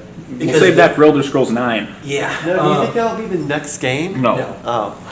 Oh. The Hist, you say, oh, maybe they're not all evil. In one of the books, there's 2 books. I've read the first one, Elder Scrolls books. The Sijic monks, who are not super important, but they're just a magic guild of wizards, who are like very much into scholarship and not interfering with the rest of the world. Okay. We're rolling. They like try to get a Hist sapling and take it to their island. To like raise it in isolation and see what it does, immediately goes evil. So Great. but the Argonians, they're just a natural race of lizards, and then they lick the Hist sap, and then all of a sudden, oh god, like What? like they become sentient. The trees? No, the lizards. Trees are already sentient. The tree can talk with like telepathy or Yeah, like, yeah. okay. Yeah, you know that one bit that in My Little Pony where Twilight, her lizard, like we get the inner monologue. Like 1 second. Yeah. Yeah. Nice lizard, yeah. Yeah, so imagine Yeah. the lizard just doing its thing, licks the tree staff, and becomes. Sentience, okay, Yeah. right. That's what happens. And eventually they evolve into Argonians. There are different breeds of Argonians, not pictured. Some of them are more like frog-like, like have like gills and like more Yeah, web yeah. stuff, and some are a little bit even have like feathers. It just depends what part of Blackmarsh they're from. But they can also be forcibly evolved and changed by the Hist as they want them to. When an Argonian is born, it's not sentient. It's just a little lizard, like like an egg or whatever. Yeah. Then it hatches, and they feed it the Hist sap, and then it gains sentience. Okay. I don't know how that works with Argonians born outside of Blackmarsh? but I guess theoretically, I don't really know. But You that's could import the sap. that's how it's supposed to be in the lore. So during this time, unfortunately, we're experiencing climate change up in Atmora. It's getting colder. And it's like, oh man, this sucks. This is like real bad. We're freezing our balls off here. We're literally at the North Pole. And so the Proto-Nords begin a migration from Atmora to Skyrim, led by Ysgramor, who is their chief, their king, their boy. And so the Atmoran pantheon is really interesting. I won't get fully into it, but they have animal totems that represent different gods. Shor, the fox, 'cause he's the trickster who created Tamriel. Debella's a moth. I could. It's boring to listen. Pictured on all the puzzle doors. Yeah, all the puzzle doors in Skyrim. And so Ysgramor leaves a great fleet. He lands up here. You can't see it on this map, but there's an inland river that would take you into Windhelm there. Windhelm's kind of the wrong spot on this map.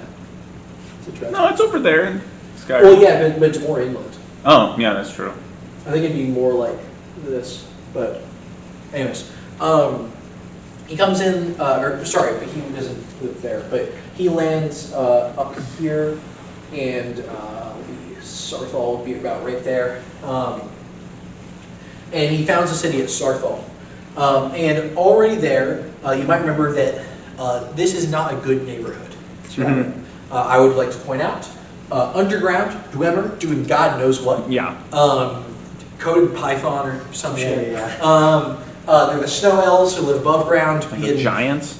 Yeah, they're giants. And there are a thing I haven't talked about, which are dragons. Yes, I forgot about the Oh dragons. god, so many dragons. Oh my god.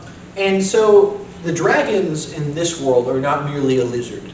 They are a child of Akatosh, the time god, who I haven't really talked about, who's a god denoted by the dragon totem, which is maybe why the Nords worship him.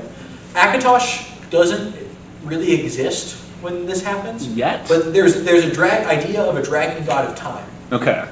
And his firstborn is a dragon named Alduin, which you may know from Skyrim, from that time that he helped you jailbreak. And the dragons are, as children of the dragon-headed time god, they're all with time, and they can have a language, and that language is the script injector of reality. When they say like a shout, which we'll learn later how humans can speak the dragon tongue, speaking the dragon tongue alters reality. Like when a dragon shoots fire on his breath, he is not actually shooting fire like out of like an organ. He is like conjuring fire the same way a wizard does, and he's saying Yol, and Yol means fire in the Dovazul. And so he is saying fire, and fire is being patched into reality. This is the Fusro Da. Yes, Yes. force, unrelenting force. Yes. Like they're saying it, it's manifesting. Same thing, like there are more esoteric shouts like slow time, where you alter things around them. That's why they say a fight between dragons is a debate, basically, verbally. Okay. And they're all about having strong wills and being there. And so the elves initially are like, hell yeah, bros, we're gonna hang out. It's gonna be sick. It's gonna be great. But then they massacre the Nords there, and only Ysgramor and his sons escape to go back to Agora. And the reason why is probably because of a thing called the Eye of Magnus, which is underneath Sarthal. And they wanted to get that from the Nords, or make sure the Nords didn't uncover this, like, because remember, Magnus on That's Newick, that god that. Newick, Elven magic. It's possible they didn't want, the Nords to be fucking with it. So that's what happens. They go back to Atmora up there before returning with 500 companions. Nords are badasses. Despite them being watered down like kind of to Skyrim, but they are like Lorkhan's #1 shooters. And Ysgramor and his only 500 dudes wipe out the snow elves for the most part. Okay. Ysgramor kills so many elves, his axe becomes racist. Right, When you yes. get it in Skyrim, it has an enchantment that does more damage against elves. That's how into killing elves he is. It's tasted a lot of elf blood. Yeah, I have here depicted a dragon. This is a depiction from Elder Scrolls Legends, which is like a card game of Alduin, the firstborn of Akatosh. It's an Elder Scroll, which we'll get in 1 second. And the snow elves are basically driven underground, and they have to. Those snow elves' name officially are Falmer, which means snow elf, and they flee to the Dwemer underground, and the Dwemer are like. We'll house you if you agree with this deal to take this weird shit that makes you blind. And because they can't think about it, it's like Area 51. Like that's what the Dwemer places are like. They're doing advanced science stuff. They don't want anyone stealing their knowledge. Yeah. So they're forcibly blind them. That way they can't see what's going on. They had to have the 3-day blinding suit. but permanently. Yeah. Yeah, but permanently. And it's like an NDA, but with slavery. And so then they are enslaved and forced to be servants. Well, you and eventually get they will slaughtered by the Nords, or yeah. And so eventually they will become a sort of ghoulish race, which you'll see in Skyrim being the Falmer. They're like the scuttle around and eat babies and farm chorus and stuff. Chorus being or Charis being big bugs. Big bugs they domesticate. So there are no more like Falmer on the surface anymore. So later, wait, let's go. Oh yeah, they can't see me. Some get set up in Solstheim, Okay.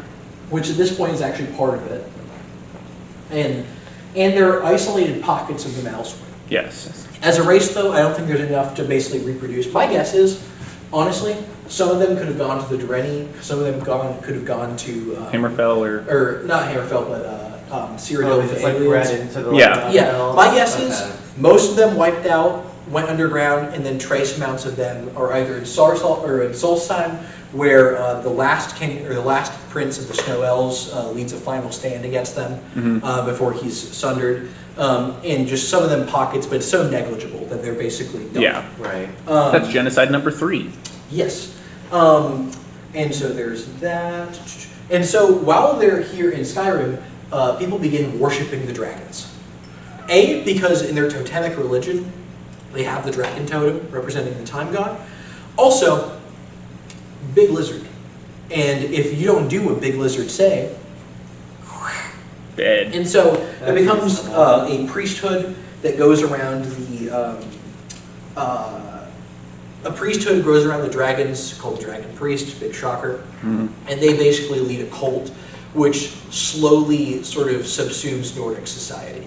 I don't know what Ysgrimor thought about this, whatever. The timeline on this is not Right. necessarily known. There are some theories that he was a dragon priest at some point, or I don't. I think it would have been. I think it would have. My guess is he got he's there. two before that. Yeah, my guess is he got there, and as they set up and encountered the dragons, they did that. I don't. Like I said, things happen gradually. This timeline's vague. My Okay. order of events is not actually how everyone would present it. Yeah. So, the dragons and the elves aren't friends. No.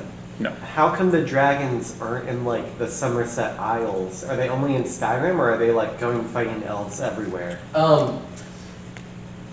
The throat of the world is like I guess Cancun for dragons. Okay. Dragons like mountains. Okay. And the throat of the world is important to them for reasons, and so they're clustered mostly around Skyrim. Okay. And they're chilling. Okay. They're chilling. And by chilling, I mean they're god kings with a tyrannical grip on. They're not Nordic just stuff. like gonna go And around and just slave like fight the elves servant for no empire. reason. Yeah, they don't really have it that. now. Yeah, because dragons are also their nature is to dominate, and I think that Skyrim was just enough for them at the moment. Okay, yeah, that makes sense. Do you have a- No, okay. I think it's just enough for them at the moment. Okay. Maybe given enough time, they would have wanted to dominate the whole world. Yeah. But they got all these humans making funny noises, and they, are like bowing down Yeah, I to mean, they're them. just chilling out. Yeah, yeah. Yeah. Yeah, Do they reproduce? I mean, are there No.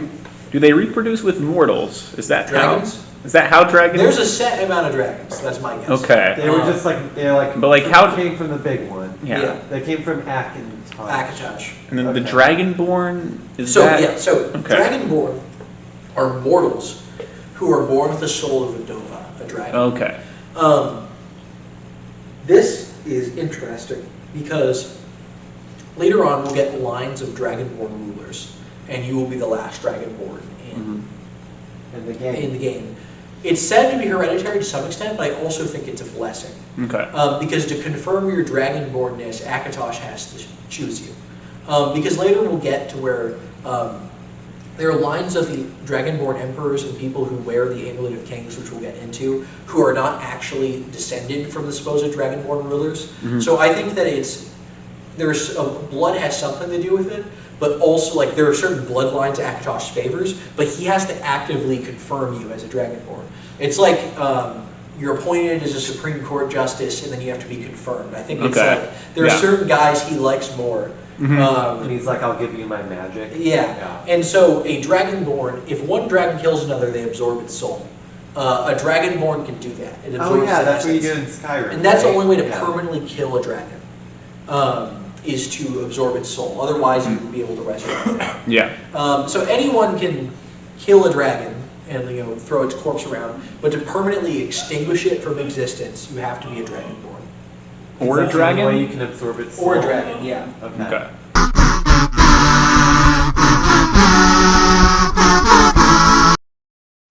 All right, and we're back from the break. So we have I just explained what being a dragonborn is, and the first one is born, and his name is Mirak. Mirak. He's a jerk. And so Akatosh, when a dragonborn happens, is sent for a purpose. It's an intentional act. I think it was Mirak's purpose to overthrow the dragons and usurp Alduin. Because Alduin, who's the chief of the dragons, has a metaphysical role. He is the world eater. When it is time to end the Kalpa, he devours the world, which basically means that he would keep absorbing power until he could wipe away existence and devour it. Now, however, he abandons this job, and he decides instead of destroying the world, he's going to dominate it. And so that's actually one of the reasons why the Alduin you fight, you can actually take out, because he has given up trying to keep getting like more and more power. Instead, he just wants to rule the world. He just wants to hang out, because that is the Dova's Nature. Yeah. And so Mirak rebels, and there's a battle which he gets his ass kicked against Veilok, the jailer, the dragon priest, in which it literally splits the island of Solstheim from the rest of Skyrim during that battle, because they're so skilled in the voice. And that is what happened. So Mirak was sent to help, and he gets his ass beat, and he makes a pact with the Daedric Prince and leaves. So Yeah. how come Alduin is like the guy who ends the world? Why is he the world eater instead of like a Daedra? 'Cause isn't he like kind of like he's not like a god? I mean, Well, he's just a demigod. Okay. Yeah, I mean, He's he's the not first- not a god. Right, he's Right, the first okay. son of Akatosh, who Yeah. And technically... Akatosh is Does a Akatosh god. exist? No, Akatosh doesn't exist There yet. is a dragon-headed god of time. That's why I Okay. keep calling it that. Right. Okay. I know Akatosh is weird. Yeah, we'll get into it. Okay. And so Mirak was supposed to be the guy who helps him, then he fails. Okay. And so the Aedra are like, shit, dragons might be a problem. And so Kine goes to Parthenax, '1 bro of humanity. And Kine... And also brother of Alduin. Yeah, second born of Akatosh. She goes to him and says, dude, this is like fucked up. Like, this is not good. And Parthenax has a change of heart and decides that he is going to teach man how to use the voice, that dragon language. And so something interesting is it's a question of whether Parthenax is evil or good. It's my theory that I got this from actually a YouTube comment at one point that I thought was interesting and sort of advanced it, is that a dragon's goal is to dominate. I think that Parthenax dominated himself, his own nature. I think he took it upon himself to overcome his nature as a Dova. And that's like badass. Is she the guy who says, is it better To to be be born good good and- or to overcome your evil nature. He's awesome. Is she Yeah. that guy? Yeah. Okay. He's also Mario. No, Alduin's Mario. Oh. Yeah. I thought Parthenax was Charles Martinet. No, that's Alduin. Oh. But so he is instructed by Kine to go teach men how to use the Thum, and they do. Oh yeah. And once again, voice is a metaphysical thing. It's not just a spell. It's not like some magic you summon magic from Aetherius and then use something.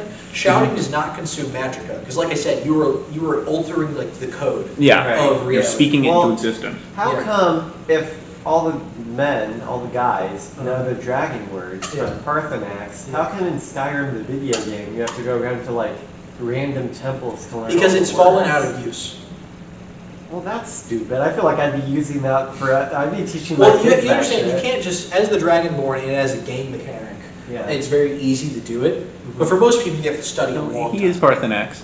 Oh, he is? Yeah. But you have to study for a long-ass time and, like, learn it. Do you need to be a dragonborn to use it? No, No. as a Dragonborn, you can learn it quicker. Okay. So- Dragonborn, you can like steal the enemies. Because Ulfric Stormcloak Yeah. is absolutely He will not learn, He will Dragonborn. learn what is it from Dune? He'll know the ways as if he was born into them. Like, that's, Yeah. Dragonborn is literally a dragon's soul, so it's easier for him to pick up those. Okay. So that's the deal. For men, it takes years of like practice Okay. for most people.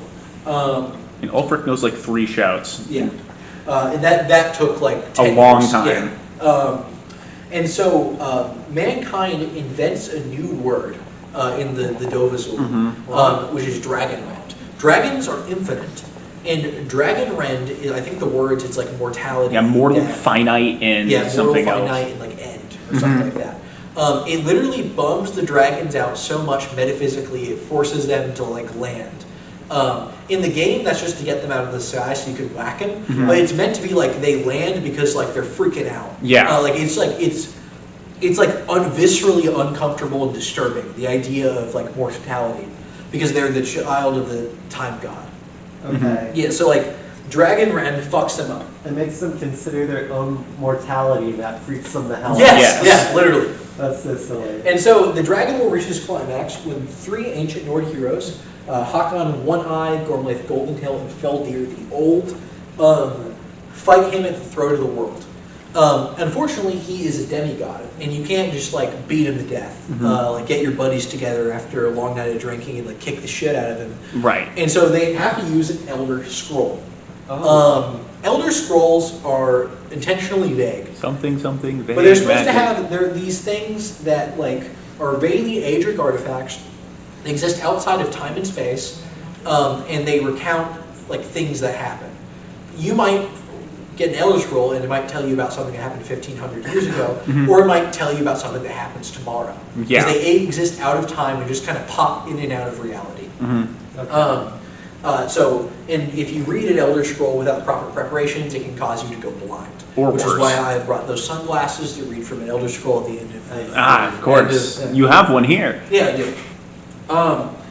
And so the Dragon Cult is overthrown, and they use the Elder Scroll to send Alduin forward in time. Where did they get the Elder Scroll? That seems like pretty heavy shit. Don't think about it. Okay. Yeah, I don't think Don't that's think of that. explained. They just find it. Okay. There's later on in Skyrim, there's a guy named Septimus Cygnus who's gone mad studying the Elder Scrolls, and he talks about how they just like kind of pop in and out of existence and have large magical power. So this probably is kind of like No clipped into reality. yeah, Basically. and then it will no clip out from time to time. It's possible that as the Dragonborn, in canon, if you were walking around with your Elder Scroll for long enough, it might just pop out of existence. Yeah. Yeah. So that's what that deal is. That's why you always sell it to their Incanio or the Moth Priest. And so they're officially overthrown. The Dragon Cult. Alduin is sent forward in time. They were trying to just fully like send him outside of time, but unfortunately, grabbing a big ass like scroll and just going, "I banish you, World Eater." That's not an exact science. Right. That's more of a. And so they had hoped to just erase him, but it just sends him forward to the 4th era, in year 202, which we'll get to at the end. Did they know that he didn't get sent out of time, or No. They had no idea. They knew he was gone. Not until he shows up again. Yeah. Okay. And so we are now, the first era is declared like recorded history, and that is King Eplir, who is the king of Valenwood, says, "This is the first era. The rise of my dynasty marks year 0. Lovely. Great. And everybody else is just like, okay, cool. We Yeah, agree. whatever. And so the Sigic Order forms around this time. I mentioned them before, but they're like a magic group. Apparently at this point, the last migration from Memora happens, and it's just a boat full of corpses washes up. Oh, So great. probably things are so cold they like starve to death or something on the way over. So that sucks. Ysgramor has a son named Harald, who is as Ysgramor dies, Harald is the first Nordic king of Skyrim who's not from Memora, and he lives till he'd be like 108. And during this time, they are warring in Skyrim with the remainders of the Snow Elves. Like I said, I'm jumping around. Just for comprehension. And there's also a secluded monastery in the Jarrell Mountains called Forohost, where the dragon priests are holed up, and there's a siege. The King Harald leaves, and they go full Branch Davidians, and they do a mass suicide. So that's very. And that's the interesting. end of the Dragon Cult? That's the end of the Dragon Cult. And King Harald fully conquers Skyrim at this point. The Reach is ambiguous. I don't know if that's counted in Skyrim at the time. Yeah. The Reach is this area over here on the border of these mountains where a lot of indigenous Reachmen who are Bretons live. I don't know whether that's counted as fully Skyrim, but yeah. Around this time, the Dwemer of Skyrim find a thing called Ethereum, which is basically like uranium. It's real powerful stuff. And so they're tinkering away on that. Just a reminder, when all this stuff is happening across northern Tamriel, just remember the Dwemer. Those are all underground being weird. Yeah. And so there's a line between those cities, and eventually they war over the usage of that Ethereum. Those are the Ethereum lords. Yeah. After Harald, there's Hjalmar, and then there is Vraj. Vraj the Gifted. And the last time we did this lecture in the episode 100, they asked if that was because of the size of his penis. I believe it is. That is and King Viraj begins the Skyrim conquest. This is like the peak of the Nords. Because remember, they still remember that dragon tongue. Yeah. Because one thing, it takes discipline and it takes years of like study. So it requires a time in which there's not like conflict. It has to be a golden age in order to get enough of. They're called tongues, the great Nord warriors, the voice. And they start invading Vardenfell, or not Vardenfell, but they start invading Eastern Morrowind. They start invading bits of High Rock. This is when the Reach would have been claimed, I believe. Okay. Little bits of Hammerfell, down in Bruma, below the Gerald Mountains. Yeah. Which is, Bruma is a city that has a lot of Nordic Well, influence. they're gonna meet new shit. They're gonna meet the gold elves. Skyrim is so powerful at this point. They start like bunker busting Dwemer strongholds. Ooh. When they're fucking Okay. they're going in like how we got Saddam Hussein. Like, Okay. that's what they're doing. Damn. They're like, because they're like using their voice to like blow open mountains, go in, bang, bang, bang. Yeah. They're getting them. Okay. Yeah. You have to remember is that the Dwemer, I think, by the fans, they're thought to be more overpowered than they actually are. Yeah. Yes, they can build cool mechanical contraptions and have slaves and do like Build Black Reach. esoteric stuff, but these Nords are pretty fucking formidable. Yeah. And we rolling? Yeah. Yeah, we're still When is rolling. the giant? Is the giant robot cannon? The Numidian? Yes. Oh, That's, yeah. we're getting When to When does that. that happen? Okay. Oh yeah, in like a few pages. Let's see. We're getting closer to that. Okay, yeah. Remember back in Serial, how there were the aliens there? Mm-hmm. The aliens suck. Okay. Not like real bad. They have a bunch of city-states. They have some high king, or several like kings. Wait, what alien? The guy who went there on the boat? Alien. Yeah, The elves. citizens Yeah, of the yeah. wild Okay, elves. yeah. Lived in the jungle, and they also got big into slavery. Oh, And each of the city-states signed pacts with different gods. okay. Some of those are like Meridia. Mm-hmm. Meridia, also known as the Glister Witch, she is a goddess of eradicating the undead. Which I would think would be a good Daedra, but I Yeah. guess not. I mean, she's all right. She's kind of like, Right. what is it? But not one you of the have three found my gods. beacon. Mhm. Yeah. A new hand And it touches the beacon. Yeah, so she's a little annoying, but like preachy, but that's fine. Mhm. Some of them are like, I don't know, fucking like Mara or something like that. I don't know. Like, Okay. like, some of them are good, but some of them are like Moloch Ball. Ah. There's a thing called the Flesh Wheels of Pain, which is something Jesus. they start doing torture as art. Oh. That's what they start doing. Okay. And it's not a good time. And also this time, the walls, because you remember, not all the towers are built. Well, at least most of them. But like, Rally has not solidified as much. And so there's always the threat, if someone's invoking a Daedra too much, that like a Daedric invasion of Mundus The could world happen. Yeah. And like one of the city-states just has a standing army of, well, it'll happen a bit during the war, but they make a pact, the one who made a pact with Iridia, just to get an army of Daedra. So it's Okay. like if like a That's like magic, apocalyptic yeah, level. Magic Chernobyl could just happen at any point if they Yeah. fuck this up, and it's not good. And so one of the Nedic population, of the Nedic population, there is a lady named Alicia, and she receives a vision from the dragon god of time, Is who she that names lady? Akatosh. Okay. That's her. And is currently Ariel or something else? They may be separate. Okay. They may be the same thing. Okay. We don't know. Oriel is a time god, and he's specifically about the beginning of time. Okay. Because knew it. Yeah.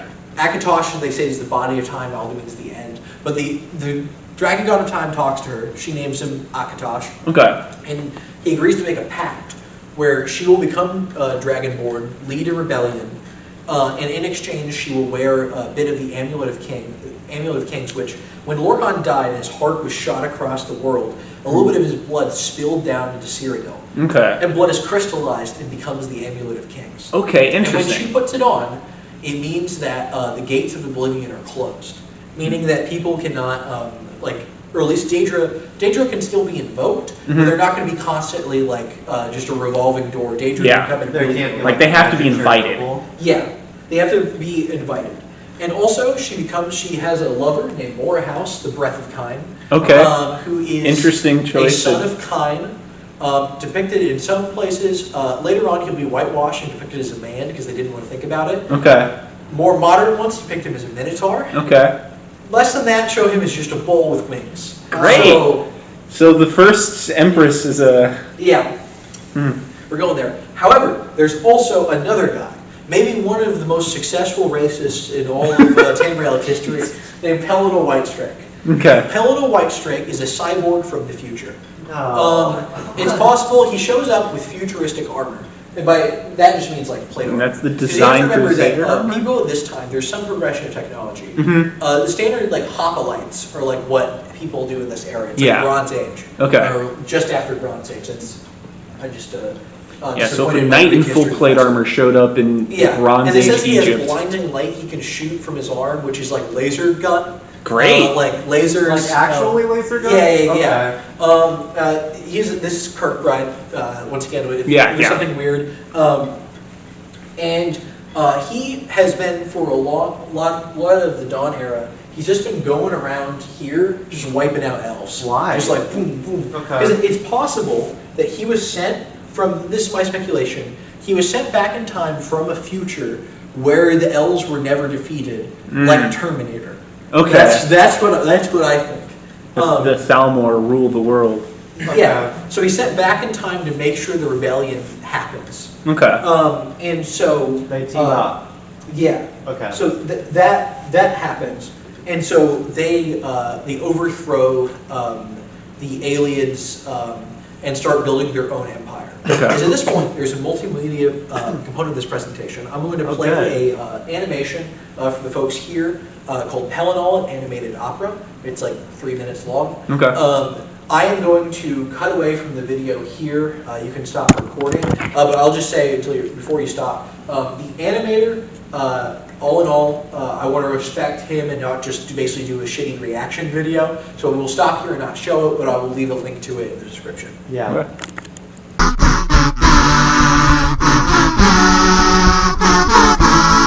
Good. All right, we're back from break. You've seen the Pelennor animated opera. I'll include the Newgrounds link in the description to that.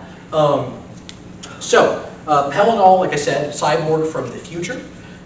He has a lover named Huna, who is a hoplite in his army. It's supposed to be like Achilles and Patroclus is the idea. Mm-hmm. When Huna dies and is killed by the aliens, he goes on a mass slaughter of the elves on a rampage.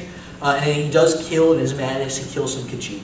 Okay. Because he's killing anything with pointed I ears. guess. Yeah. Yeah. Is that what it says? It's literally by the pointed ear? Yeah. Wow. If it got pointed ears, it's going to go.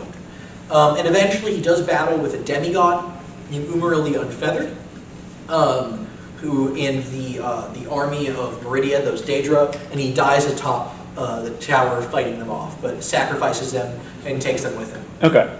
So that's, there's an idea called a Shezarene, which Shor comes from them. The imperial name for him will be Shazar. Okay. A human who is chosen by Shor and possibly contains a little bit of his soul, whose goal is to fuck shit up. All right. And so Pelennor is definitely a Shezarene.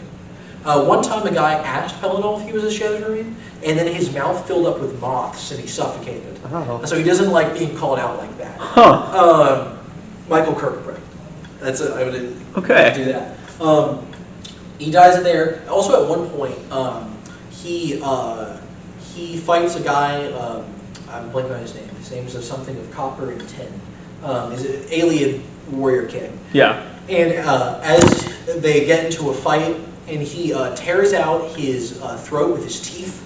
And as he spits out the guy's throat and his mouth is dripping with blood, he shouts out the name Riemann as a shout. Riemann is a guy who has not been born yet for several thousand years. Cyrodiil, right? We'll get there. Okay. Yeah, his last name is Cyrodiil. That's I only know that because Legacy of the Dragonborn. Yeah, so Pelennor is a cool guy. And this is the weird lore that like Elder Scrolls fans like me adore. It's all this weird shit. Mm-hmm. But Alesia creates this empire which coexists. I'm going to go. It sort of it gets most of Cyrodiil, but not the southern parts. Okay. And it sort of controls Skyrim, but also not, because when the rebellion kicks out, the Nords lend their aid to fight because they're down for elf killing. Yeah. And I think nominally the High King of Skyrim bends the knee, but Okay. not quite. Yeah, yeah. And she creates her own divines, which are supposed to be her pantheon of 8 gods to worship, Yeah. which are compromises between elven gods and man gods. So like Shor, because the elves really hate him, he's given a diminished place, and he's instead called Shazar, who's Okay. like the champion of man. Akatosh is the chief time god. She takes the dragon-headed god of the Nords' worship of time and combines him with Oriel. To and make so it's like, Akatosh. if you make up a god, and also she made that pact with the dragon-headed time Yeah, god, yeah. and belief sustains them, then she may have actually kind of created a god. And then retconned the time Yeah. god to exist Retcon because the he's a time god. exists, but also she made a pact with him in the past. She's like changed the world. It's But a like- time god. He can screw with Well, time. like Kine becomes Kinnereth, Mara's Mara. They downplayed Dibella, because Dibella is like in Skyrim, most famously should be associated with Helga. Yes, yeah. And who practices the quote Dibellan arts. And then it has all of those Which is interesting different. items in her. Yeah. So Dibella is actually deeper than people think, because she's not just a goddess of sex; she's a goddess of like art and indulgence and joy in life. Okay. It's very Patanaic. Yeah, She yeah, loves yeah. chaos and stuff, and so to compromise with the elves, they have to downplay her a little bit. Okay. So that's why Mara becomes the Main. top. Okay. Yeah. So, the person who's made this 8 pantheon of gods, Alicia. she's the amulet girl. Yes. Yeah. Okay. And I believe that makes her the first empress. Yes. Okay. First Empress Tamriel, her consort being The bull. Okay. Yeah. Don't think about it. Does she have children? Yes. She Okay. has children who are minotaurs. Okay. And so, Huh. that's what Alicia is about. It's very cool. I love the depictions of her. It's like, it looks, like I said, this is an earlier time. We have hoplites and stuff. I like that she looks more like Yeah. farther back, like pre-medieval, Yeah, yeah. classical period. And the amulet is made of the blood of Lorcan. Lorcan. aka Which is- Shor, aka Shazar. And the Red Mountain. Yes, and so the aliens, most of the city-states fall and or are blasted with a laser cannon. Some of them still exist as vassal states. That's what that opening narration was talking about of Nenalata. Okay. There's like, I'll tell you when the last one falls, but there's like there'll be one last alien kingdom. Most of them eventually fall. Okay. Because it turns out we didn't like the slave masters that much. Yeah. So they get messed up. Alicia. So this is genocide number Alicia. 4. Yeah. Alicia is not an elf. No, she's Man, need. She is Need. mean. Those are the proto And those humans that become- probably came from Atmora or Okay. And never then went to those Atmora. become the Imperials. Yes, eventually. Okay. And also some of them became Reds Okay. through Okay. elf sex. Got it. So that's that. And so, like I said, They I have become a- Imperials through full sex. Yes. Okay. Like I said, with gods, your belief shapes them. So if everyone starts saying like this god is this way, it might actually start affecting their personality.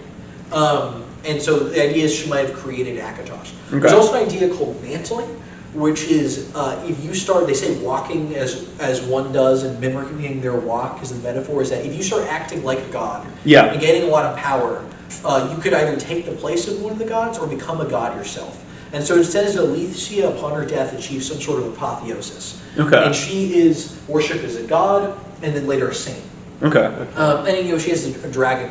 Yeah, soul. dragon So soul. She's to some extent divine. So upon her death, Belharza, the man bull, becomes the second emperor. Which, by the way, I would pay my fucking taxes. Yeah. He's a minotaur, and he's a dragon. It's a dragonborn minotaur That's with an cool. army, and Yeah, I would pay my taxes Yeah. personally. And so they're fucking shit up. They battle the Valenwood with the Cameron dynasty there, sign a pact with them, so that's cool. Okay. And also they fight, them and Skyrim end up fighting in this sort of area with the Dureni over there. Because you have to remember, the Breton race might exist. And they're but right now it's all elves. Elves at the top. And so they start battling them as like the last mainland Elven Empire standing. Right. Um, Could have the Chimer been pushed to Vardenfell, or are they still in? No, they're in all Morrowind. Okay. Some of them, I mean, some of this is Nordic holdings. Okay. But like southern, like the plains. down Okay. there, Okay. So that's still an Elven Empire. Just, Okay. Well, I mean, Empire, they're like tribes, great houses. Okay. They're not be expansionist at the very Yeah. least. They're not a threat. Yeah, we rolling. Yeah. Yes, we are still rolling. So eventually, Skyrim loses a lot of territory there during those battles with the Drenni.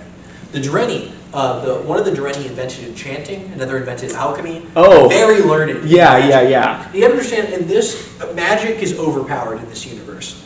Is that like, no matter how many good tongues you have with Cthulhu, a guy is blasting a death ray at you and you're fucked. And like, you know, because of this lore, this is an RPG, it's possible that warriors can get so good they can overcome magic to some extent. Yeah. But without using, even though they have the Thu'um, it's like they have a bunch of human slave legions, and also they're blasting death rays at you. Yeah. And they control that tower, which is like the God Tower. The God Tower. So it's like, it's difficult. And then so also, if they invented enchanting, their weapons are probably a little bit better. Yeah. Well, they also have healing potion. Yeah. Yeah. And so later on, the Elysian Empire, as we're fast forwarding hundreds of years, starts to degenerate a little bit, and there is a thing known as a Imga. Picture Okay. here, and here. That looks like a gorilla. Yes. So With this a is rapier. this is a Maruk, the great, blessed be his name, the prophet. Okay. And they are a little race of monkey men who live in Valen. Wait, what are they called? Imga, IMGA. Okay. And so most of them love elves. They want to do I want to be like you. Like they do that. They do that. Like the elves speak some language, and they dress themselves in little capes to mimic the elven nobility. Sure. And so they're that. They're King Louis. I want to be like you. Maruk is edgy for them, and he instead wants to be like humans, and he hates elves. Okay. And he founds a fringe group called the Heritage Foundation. No, sorry. He founds a group called the Elysian Order, which are fundamentalists who believe there's only one God. Is it Elysia or Akatosh? No, it's like the Godhead. Oh, okay. What? Yeah, they worship He the God. knows? They think Elysian is a saint, and they want to purge all elves from the world. Okay. Yeah. He knows of the Godhead. Okay. Yeah. And so, which one does he do? Probably the first one, Kim. What? What Is it he Kim? knows about the Godhead? No, he's not learned enough. He's a monkey. Oh, So he knows, but he's not strong enough to do any of the Okay. Yeah, and so he's, I want to be like you. And so his Heritage Foundation becomes the Murakati Selective. From there, and which is like a group within the Elysian Order, and we'll get to what they do in a second. But they completely make it illegal to be elven in their territory, basically. Yeah, that's a Skyrim thing to say. Yeah. That's an Elder Scrolls thing. Yeah, and so there's little resistance, and basically the aliens like just kind of leave Cyrodiil mostly. Some of them might return to the Somerset Isles, join the Drenni, Chimer. Yeah. But there's and the lordships are outlawed, and there is the Wild Hunt is invoked by the Bosmer, and they use it to kill. One moment, let me answer a text. All of them? All of the monkey people? Is this genocide number 5? So the monkey people, they just kind of fade over time. They're still in Valenwood. Oh, okay. It's just that it's the only time that this fucking That'll be Elder Scrolls crackhead 7. is the only time that they have like a Any large- prominence? And Yeah. so what did he even? He doesn't even do anything. Well, he just- kicks out the elves from Cyrodiil and Yeah. some of Valenwood. Oh, okay. Yeah. Well, I thought the elves were already out of Cyrodiil Not because fully. of this Terminator. Yeah. Okay. Well, no. There were still some left, but they were overthrown. Okay. And so King Borgus, who's the Jarl of Winterhold, is the last of the Ysgramor dynasty. And Okay. he is killed by the Wild Hunt in Okay. a beast-based terrorist assassination thing. Hmm. And Borgus was a supporter of the Elysian Order. And after he dies, Skyrim goes into a succession crisis, which exacerbates them losing territory. Yeah. And so there's internal division. There's a guy named Risla the Lark, who's there's like two cultures in Cyrodiil primarily that make up the Imperials, the Nibonese and the Colovians. The Colovians are like very Slavic. Yeah. The Nibonese are more the like like Latin, Italian like guys we mostly know. Around this time as well, Yakuta, still here, Oh, okay. still around. There is a warring states period because the emperor is overthrown. Okay. And so they're basically doing the Sengoku Jidai because someone in Bethesda had to write lore and they had like 5 minutes before they were going to go home. And so they did the Warring States period where the emperor becomes a puppet and like shoguns, not North African style shoguns fight everything. And a guy named Frendar Unding who writes the Book of Circles, which is like Musashi writing the Book of Five Rings. Okay. So there's that. It's just literally Japan then? Yeah. Okay. And so Except for North Africa. Yeah. So over in Morrowind, but this time it's known as Resdan, there's a guy named Induril Nerevar. And he's a chief of the Chimer, favorite of Azura, head of Induril. They do family name first, then given name second. So his name's Nerevar of House Induril. Yeah. I think Induril is straight lifted from Tolkien as well. He forms the Pact of Chieftains with Dumak Dwarf King, head of the Dwemer, to do a defense pact against the Nords. And they start to push out them out of the territory because they've still occupied like this little bit up to the inner sea has been Skyrim for a while. Got it. Yeah. After the succession crisis is ended when Olaf One-Eye becomes High King of Skyrim after defeating one of the remaining dragons. The dragons, there's more around than you'd think. Yeah. After they've been defeated. It's sort of like, did we get all the Nazis? And the answer is no, they went to Argentina. Yeah. Yeah, I mean, and we paperclip some. So there's still some dragons around. Yeah. But they're hiding out with like Panama hats on the jungle. Yeah. They're up in the mountains somewhere. Yeah, exactly. And the Nords are hunting them down to take their souls? No, they can't take their souls. They're not dragonborn. They don't have any Dragonborn? The Empress in her line. Dragonborn don't just happen. They're intentionally created by a god. Oh, and they're made by the one dragon. Yeah, Akatosh. Yeah. So are they being hunted to just kill them? Well, it's just like the dragons fuck things up. Yeah. Okay, that makes sense. Also, They wanna, you like, gain a lot dominate of the prestige if you can kill a dragon. Okay. And also, this is where we get how Hammerfell is named. When Volendrung, a Dwemer hammer, is thrown supposedly from Skyrim to Hammerfell, and they go to where the hammer fell, and they found a Dwemer city there. So Nice. there's the working clan of Dwemer. Okay. And so there's Drenni rebel against the Elysians, inspired by Larich, the Slavic type guy. And there is a battle at Glenumbra Moors in High Rock, where are we at? Glenumbra Moors, somewhere in here. Glenumbra Moors, where High Rock fully throws off, like there's no more Elysian influence. Okay. And also Hogue Murkiller, the High King of Skyrim, who's That's quite a title. of the Olaf dynasty, is killed. Okay. And so they're gonna have to do a King's Moot again. That one's like only like 2 or 3 kings in that dynasty. So we have the Ysgramor dynasty, Which and was we've got long Olaf. as hell, and then So High Rock gains independence, or it wasn't fully controlled by the Empire. Yeah, but They cast off the yoke. However, it's also so costly that political power is sort of lost by the elves, and then Bretons and eventually start forming their own kingdoms. Because High Rock's not united; it's a bunch of little petty kings. yeah. Over time, like Durenni, the clan Durenni from Balfiera, originally they kind of control like all the area around here, but it keeps shrinking their territory. Yeah. To where they're just like a minor noble house. It's like a holy. But they still have the adamantine tower. They're probably doing freaky shit up there. It's like a Holy Roman Empire thing, or it's like a Germany where it's a bunch of little kingdoms. Holy Roman Empire sometimes. Okay. Mostly in Germany at that time. Occasionally there'll be a high king. It happens like twice. Okay. But mostly they have a bunch of complex series of alliances. Got it. Then we're gonna get after. So would it be more like Italy? Yeah, more like Italy. After Hogue dies, killer of Mur, they need a new dynasty, and they hold the King's Moot, and they elect Wulfharth of Atmora. He's said to be the last Atmoran. I thought the mass migration was Right. Or he's just old as shit. Probably more so From that Atmora. it could be more so that like that he's the last from Atmora. It could be that there was a straggler civilization there. They got over there. Maybe it's just a lie. Okay. I have here. He is based. He is a dragonborn, and he is Luke Skywalker meets Jesus Christ meets Harold Hardrada. That's how. Okay. How is he a dragonborn?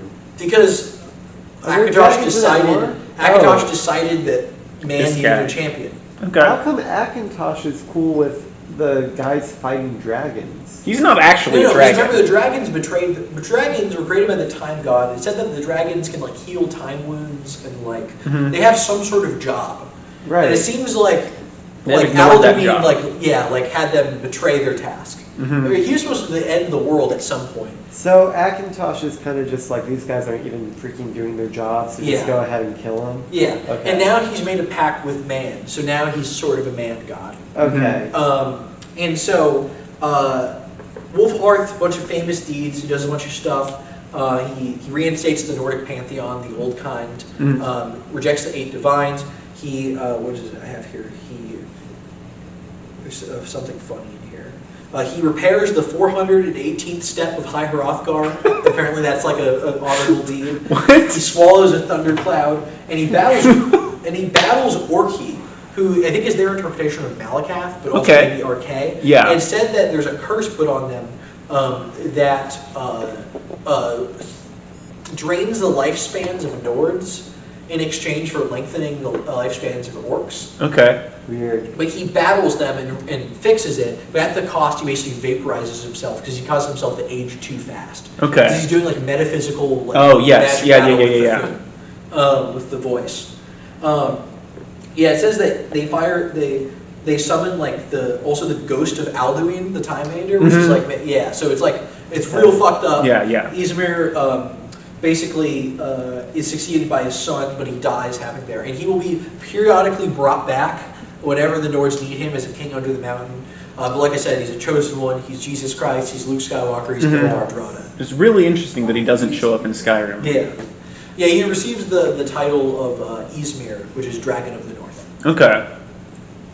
Okay. Yeah. Daggerfall eventually becomes the most, which is over here, the capital. It becomes the. Does that make that noise or? I don't think so. It seems like it's still Okay. rolling. Okay, but that becomes the highest thing of highest king, most powerful king over here. Bunch of Yeah. good petty ones. Slowly they consolidate and then just break apart again. That's just how it happens in medieval Daggerfall is times. the most Mhm. powerful one in High Rock? Yeah, High Rock is that whole thing. Eventually, over here in Vardenfell, the dwarves. Why are they underground in Vardenfell? Remember that harp? There's a guy named Kagranak who starts studying the harp. Yeah. And only good things will lead to from Of course, only good things. Yeah. Kagranak will be renowned as a dwarven hero. Doesn't he As take some- Liberty Prime? What? Doesn't Maybe, he take the maybe. death robot? What? What are Yeah. you talking and about? So Kagranak takes the harp and he's like, and then Red Mountain erupts. Oh, And they don't tell anyone they did that. They yippee! definitely, it's not confirmed, but they definitely did that. Yeah. And this has implications. Yeah, and so the War of First Council occurs. I'm going to go here. And so where it's Dwemer versus Chimer primarily. Because the Chimer, remember, very Padmeg, they love Lorcan. Mm-hmm. They learned that they're just, doing that to Yeah, to the Lorcan's heart. heart 24/7. Yeah. And they're like, that's not cool. Mm-hmm. And also, it's like, it's messed up. They're blasphemous. And so Nerevar has some friends. He has his wife, Almalexia. Mm-hmm. He has his neuroautistic friend. Why am I blanking? Oh my god, I'm a terrible person. Clockwork City. Sotha Sil. Okay. He's the last survivor of House Sotha, who's all about trying to build a new world and stuff like that later on. Are they He's got pictured Vivek, there? Who's like his squire. Vivek Okay. is a hermaphrodite. Okay. That's not particularly important. He's involved in a lot of esoteric lore. He's the most common pronoun used for him, but Okay. he's Vivek. He's V/Vivek are his pronouns. Okay. So the Dwemer start building a giant mechanical god. Yay! Called the Numidium. The Okay. Numidium is Liberty Prime, and the Death Star, and an atomic bomb, But Okay. like for reality. He's a reality engine, the Numidium. Okay. Remember, belief powers of God. How do you spell Numidium? Is it like pneumonia? N-U-M. Oh. I-D-I-U-M, something like that, Numidium. I thought it'd be like pneumatic. This is like the brass So, god, right? yeah, the brass tower. Now Okay. think of it this way. If you start worshiping a god, or if you worship a god, it gives power to it. Uh-huh. If you intentionally, something no one's really like, at least he has altered gods their Yeah. worship. They all decide through their belief power to believe in the Numidium and start granting it power. They decide to power it with the heart of Lorcan. And so Yeah. they start building it. So they're creating their own god. That's cool. Nothing bad will come of this. that's And pretty so Lord Vorin Dagoth, who's another companion of Nerevar, Mm-hmm. reports to him that they're doing this, and the war breaks out. Possibly about the same time, the Falmer begin revolting against the Dwemer, the Snow Elves. Yeah. Oh, yeah, shoot. And so, we're going to get to is the Battle of Red Mountain, which is the most climactic thing of the first era. Basically, there's a thing called a dragon break that occurs, which means when the timeline like fractures, Mm-hmm. and the outcome of several mutually exclusive timelines all exist simultaneously. So it's very hard. No one really knows what happens. At some Okay. point, orcs join the battle. At some point, Ysmir Wolfhearth, who's been resurrected, joins the battle. Okay. Possibly in one timeline, they say that because Dagoth told him to, because Dagoth is a betrayer supposedly. Okay. So there are Dwemer fighting Chimer, Mhm. and also in some timeline, the Northern orcs on the side of the Dwemer, and sometimes They're on the side of the Chimer. Yeah. Also, Ysmir Wolfhearth is riding a giant Khajiit into battle, because fuck yeah. Okay, yeah. Yeah. Sure. Is that like the King Khajiit or something? Yeah, it's their king. Oh, awesome. Yeah. Awesome. Yeah. Our king is a mount in battle. So, Yeah, king. Dragon Break, once again, is just when people jack with magic too much to where it just really fucks it up. Dragon, Kazakatosh, Yeah. Mhm. we get it. Nerevar, what we do know happened is Nerevar dies, Okay. and the Dwemer are defeated, but in like sort of, like I said before, is it, who are the guys, like the Jonestown guys, right? Yeah. The People's Oh, Temple, Jim Jones? the mass suicide. Yeah. A- As they're trying to get to them, he activates the Numidium, and then all of the Dwemer race disappear. So Okay. that's the result. And Nerevar dies, and so in some versions, Nerevar is mortally wounded by the Dwemer. In some, he's betrayed by Dagoth and in some, he's betrayed by the Tribunal, his three friends. Yeah. And they're all true. Okay. Okay, and In different basically- timelines that all basically- happened at the same It's like time. a many histories type And thing. then wait, do I have it on here? Yes, I do. Okay, so they disappear because they've been fucking with the heart of Lorcan, and he says, "Okay, guys, let's just not fuck with this. Let's just throw it back into the volcano, whatever." Mhm. Tribunal, backstab him. This is a Michael Kirkbride sketch called, I think it's The Murder Most Foul. Okay. You can see them literally stabbing him in the back, Yeah. and running him through with this. I love his art style, by the way. It's Mhm. Yeah, it's pretty cool. And Is so, that his face that they ripped off of him? Is that what? Yeah, it that looks like holding? it. Okay, Yeah. that's kind of cool. so I see messed the up. Oblivion symbol there. And so, what happens is they all fuck with the Tribunal fuck with the heart and become immortal. Okay. Now, interestingly, Dagoth also becomes immortal from this because he's in the proximity, I guess. Mhm. He believes that he was innocent and that they betrayed Nerevar, and that Dagoth is right. That is true, but it's also true that Dagoth betrayed him. Yes. So, But he wasn't part of that betrayal. He was a different betrayal. yeah. So, but he experienced all these things simultaneously and it drove him mad. Okay. And Dagoth becomes the Sharman, the false dreamer. He believes that he is the Godhead. Oh, okay. But they just kind of kick him into the volcano. They kicked Dagon? Yeah. And they're like, this will never, repeat after me, okay? This will never have any consequences. This will not be a This problem. won't be a problem. This won't be a problem. And so they use the heart and its power to become gods. They become Sothasil, Vivek, and Alexia. They become god kings of the Dunmer. Okay. And they are Dunmer at this point? Yes, so at this point, to show her displeasure, because they say, Azura, Boethia Befallen, they were just anticipations of us. We're the true gods. We're a god you can know, a god you can trust. Okay. Cool. Yeah. And the voice for displeasure, Azura, causes the mountain to erupt. Again. But Again. they Awesome. And the ash stains the skin of the Chimer and turns them into dark elves. Okay. And that's what the How many Dharma times are. does it erupt? That's the second time so far. 3 major eruptions. Okay. So all the Dwemer are gone. Which one turns everything to ash? The second. Well, it was just like that. Wait, Morrowind was just full of ash. can I have my charger? And also, the Dwemer are gone and the rest are the Dark Yes, Elves? Is yeah, that so- like the whole deal? Yeah, so the Chimer become the Dwemer, and there's Azura creates a prophecy that one day Nerevar will become reincarnated and he will do the downfall of the Tribunal. Okay.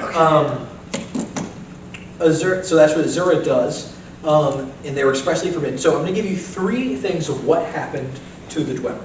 Number 1, theory 1, they were absorbed into the skin of the Numidium. Okay. The Numidium needs something like, it's trying to create a god for the Dwemer race. Yeah. One theory posited in game is that older souls are absorbed into it to create one mass consciousness inside of the Numidium. Okay. Astute viewers will note this is very similar to a plan from the anime Neon Genesis Evangelion, something Michael Kirkbride is a fan of. So that is one option. Number 2, the idea is that they zero-summed.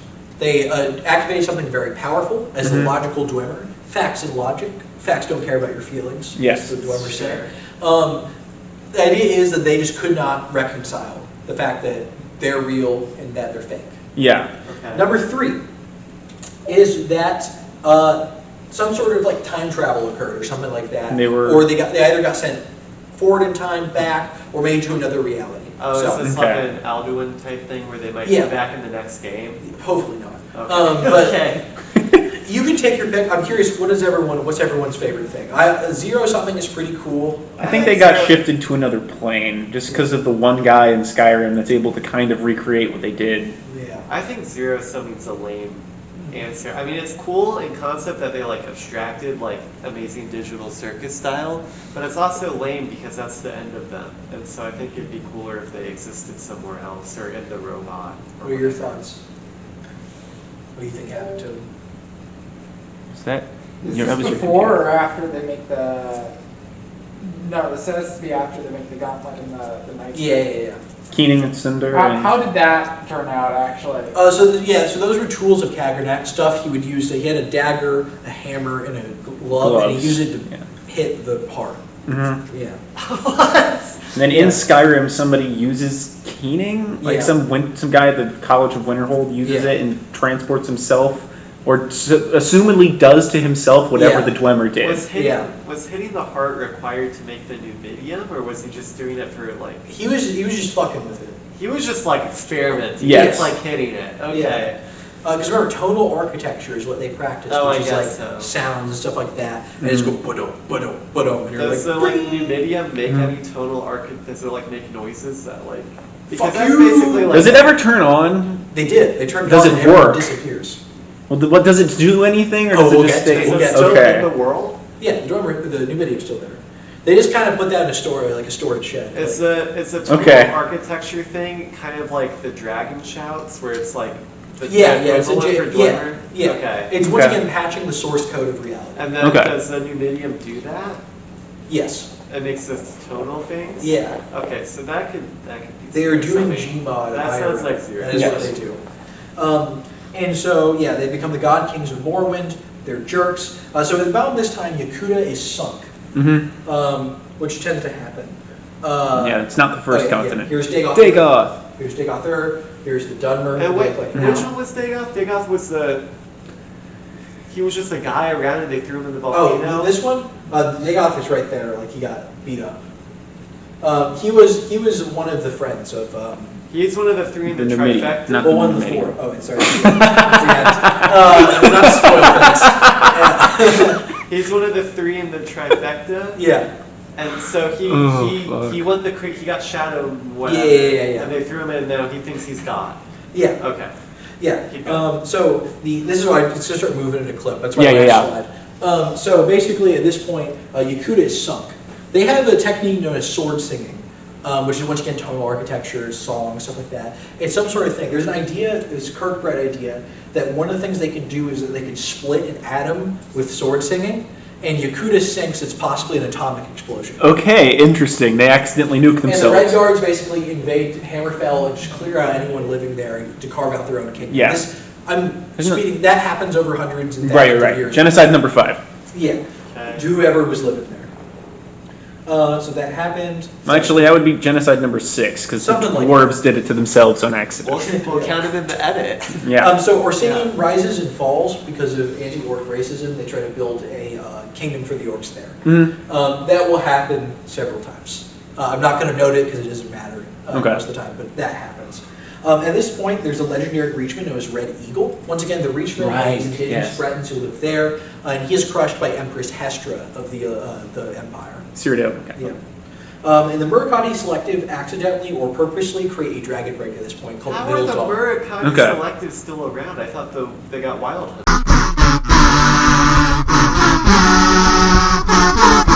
I have a question with We are actively recording. Wait, sorry. I will say now. So, now that we're back after some technical difficulties when my food disrupted the camera, what's your question? So we've talked about a lot of the places just before we finish it. What happens at the Ferocian Reef? The what? Oh, between the Somerset Isles and Yakuta. Thracian Reef. Oh yeah, that's actually perfect. We're just about to get to that. Oh, good. Oh, great. Not bad. Okay, so we're at the Murakami Selective. Yes. Which survives somehow Because they're like a secret cult. of monkey men. Yeah, they fund senators. Like I said, Heritage Foundation. Okay. Okay. And so they create a dragon brick that lasts 1,008 years. What that means is that the writers were they accidentally made the first era too long. Remember how I was talking about the game writing's disjointed? Yeah. They didn't have enough stuff to fill the First era. and so they say basically they just skip forward 1,008 years. Okay. Okay. Don't think about it. Okay. Don't think about it. So Okay? 1,000 years happens, but doesn't happen at the same time. Yes, for some races it happens, Okay. but for like the Empire it doesn't. Okay. Don't think about it. Okay. Okay. You're thinking about it? Don't think about it. I'm not. Okay, I'll we stop. got it? Yeah, okay, good. Okay, now we get to there's an idea that the timeline is distorted because what they're trying to do is purge Akatosh of the Elven element. And saw that, Dragon Brink, that's why now Akatosh and Oriel are solidly different gods. Okay. They may have made that actually true by doing Yeah. that. So, that's what happens. Thracian Reef. What's there? Slowed.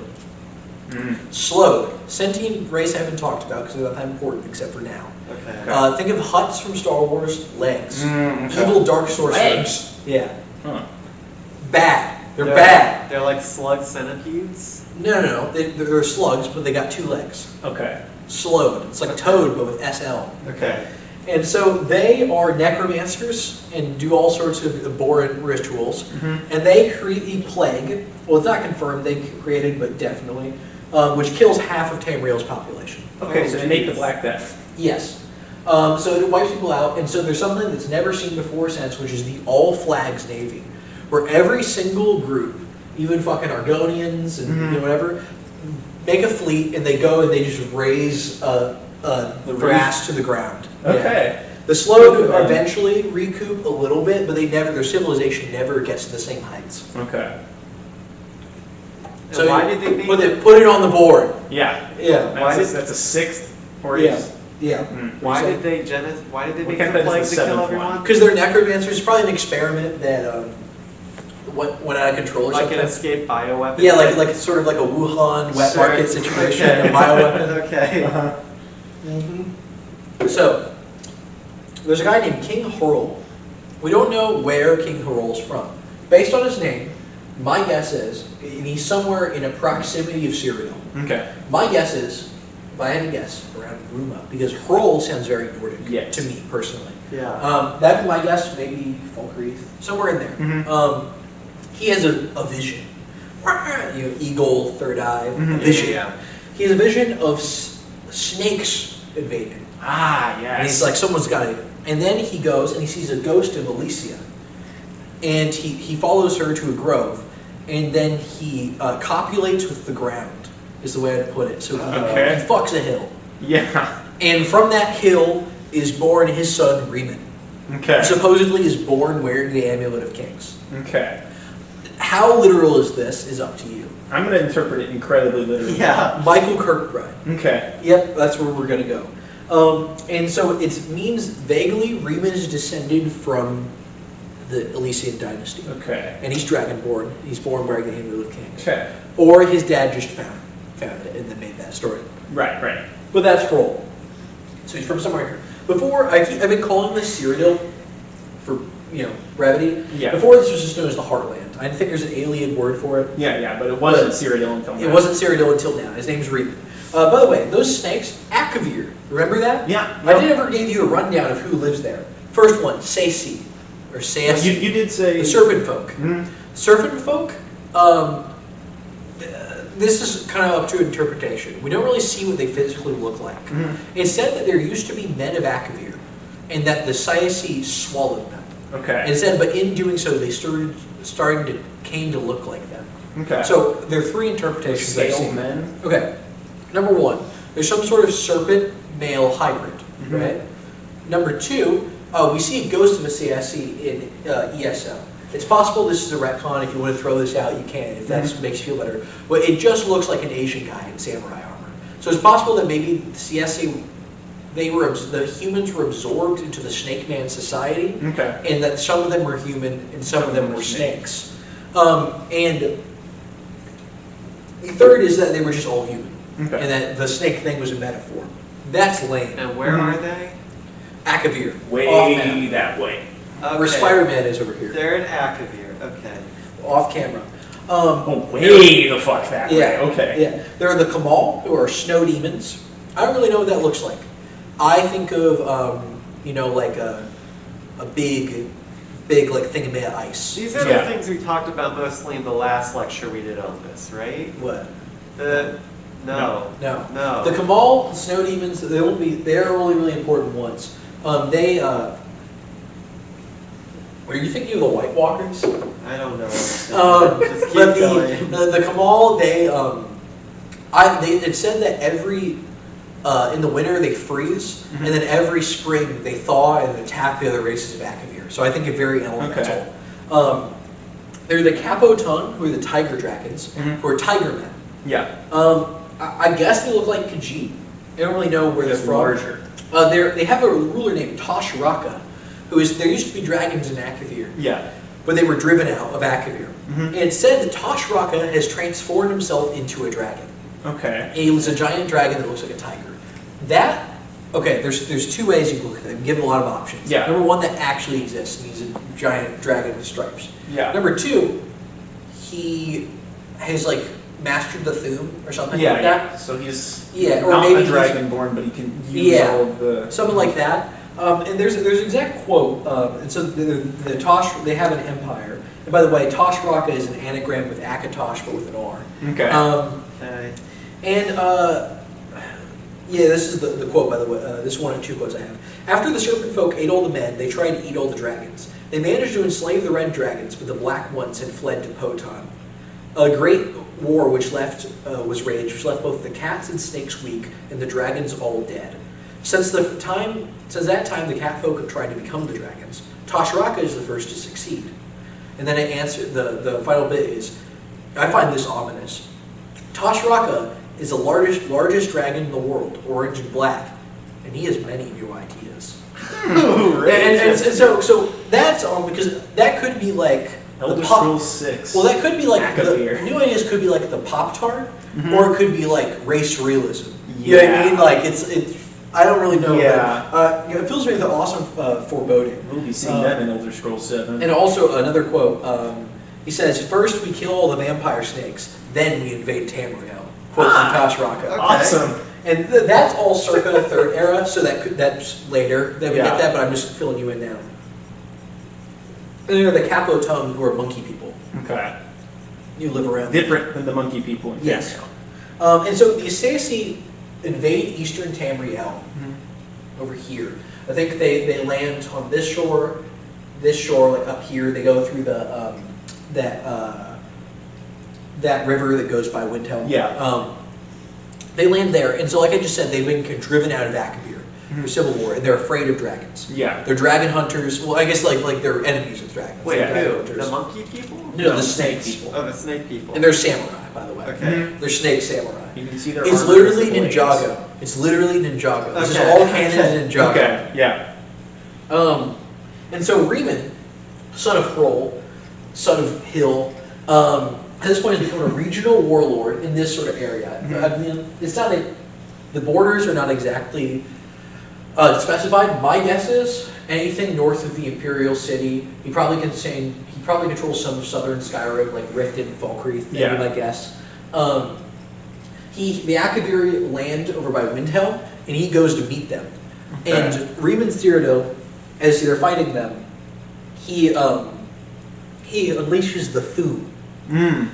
And just then, all the Akaviri kneel down and declare him to be their king. Okay. And so they have been looking for a dragonborn because they want someone who can Kill the dragons. Kill dragons real good. Yeah. And so from that on, they become the Dragon Guard, which will later become the Blades. Yeah. And I have written here, Huzzah. Huzzah! And so he declares him of the Second Empire of Man. And so they conquer all of Cyrodiil. They get High Rock on the payroll. I don't really know what's going on with Hammerfell at this point. It's not much about. They can't get Morrowind because they have 3 God Kings. Yeah. Which is really bad. Yeah, they get a little bit of Blackmarsh, but this is like the inner part of Blackmarsh is completely inhospitable. Yeah. Other than to the Hist and to the Argonians. Yeah. So he gets that. He established the Gravenhard, which are dragon hunting samurai, super spies, bodyguards, Praetorian Guard. Okay. They have a lot of jobs. Yeah. But those are the Blades. They're samurai. And the elves do not like them. Oh, by the way, I think there's attribution at the bottom of this map. Arthmodius. Shout out Arthmodius for making this map. Thank you, Arthur. And so he conquers Valenwood, even that, which is Damn, impressive because okay, the Cameron Dynasty has been one of the big strongest things. Yeah, because he's dragonborn and he's got like an elite group of snake samurai. We're still rolling. Okay, cool. That was the thumbs up. Perfect. At one point, he's succeeded by his son, Emperor Castav, who raises too many taxes, and he has to face a rebellion by Winterhold. Okay. And the Dragon Guard refused to help him because he's going to try to massacre everyone in Winterhold. And because of it, after that's crushed, he sieges Skyhaven Temple due to insubordination, and then later dies and is replaced by Raymond II, who's a bro. Okay. Can we get Raymond II? Raymond II! Raymond II! Raymond II! We're filming a lecture. Hello there. Oh, keep it going. All right. And so Raymond II bans Daedra worship and necromancy, and thanks the Dragon Guard by commissioning Alduin's Wall. Okay. This is important.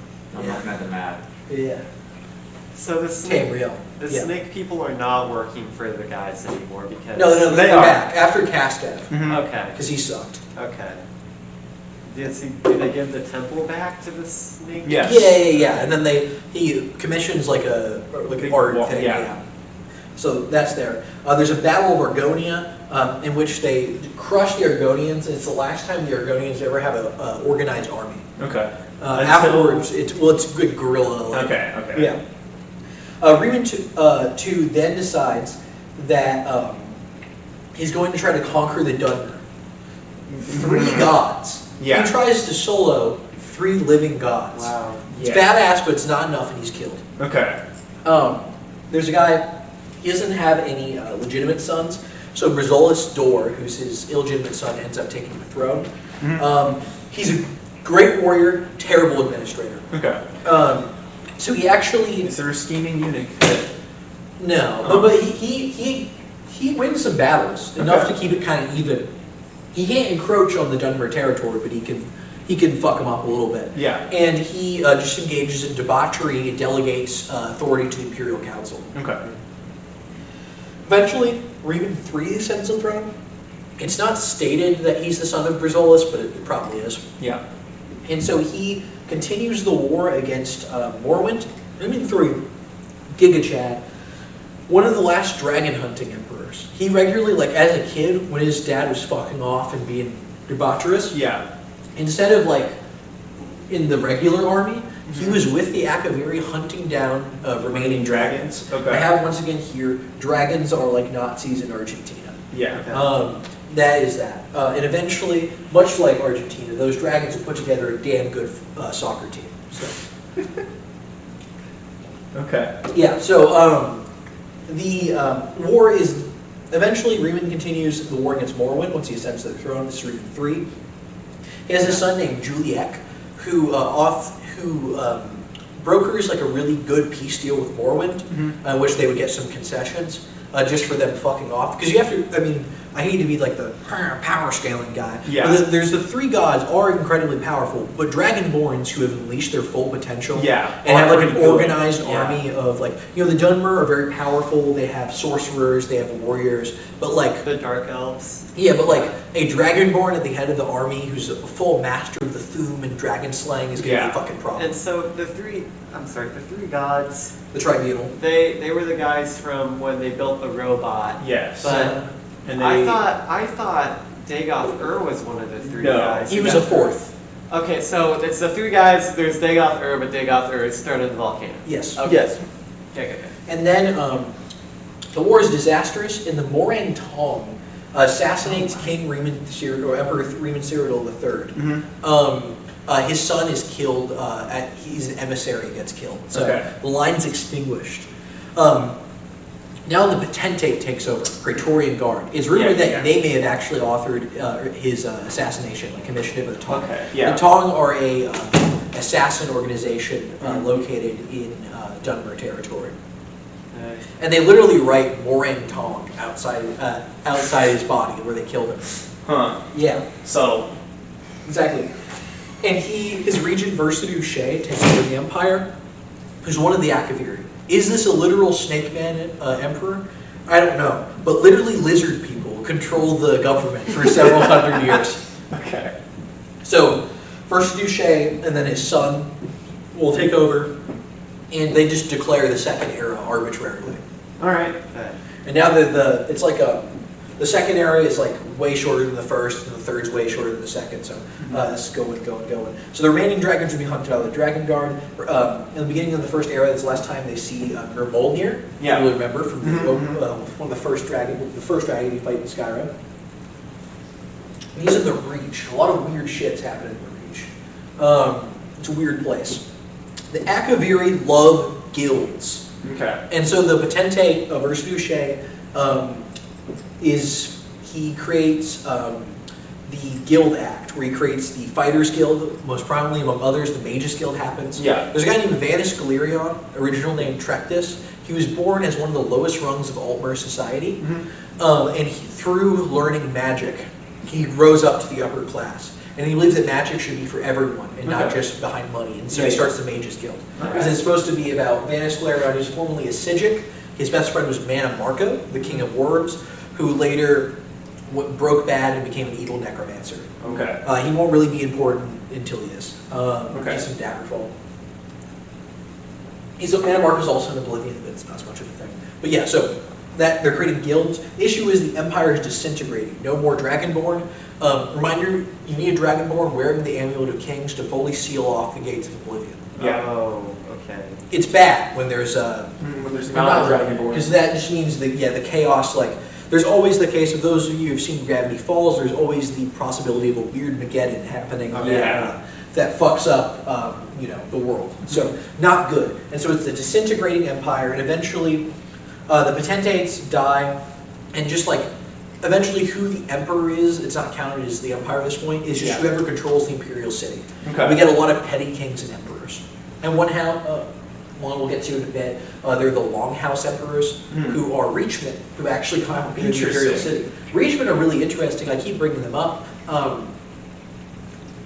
Ethnic Bretons who live in High Rock, and they're primarily Daedra worshippers. Very magically attuned. I don't know, you've played this. How do you describe their aesthetic?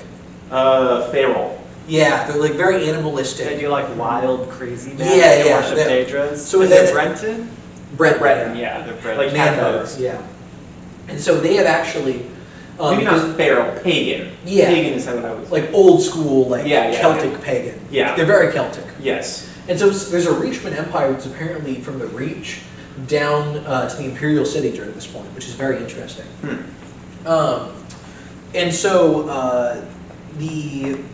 at this point, states have consolidated.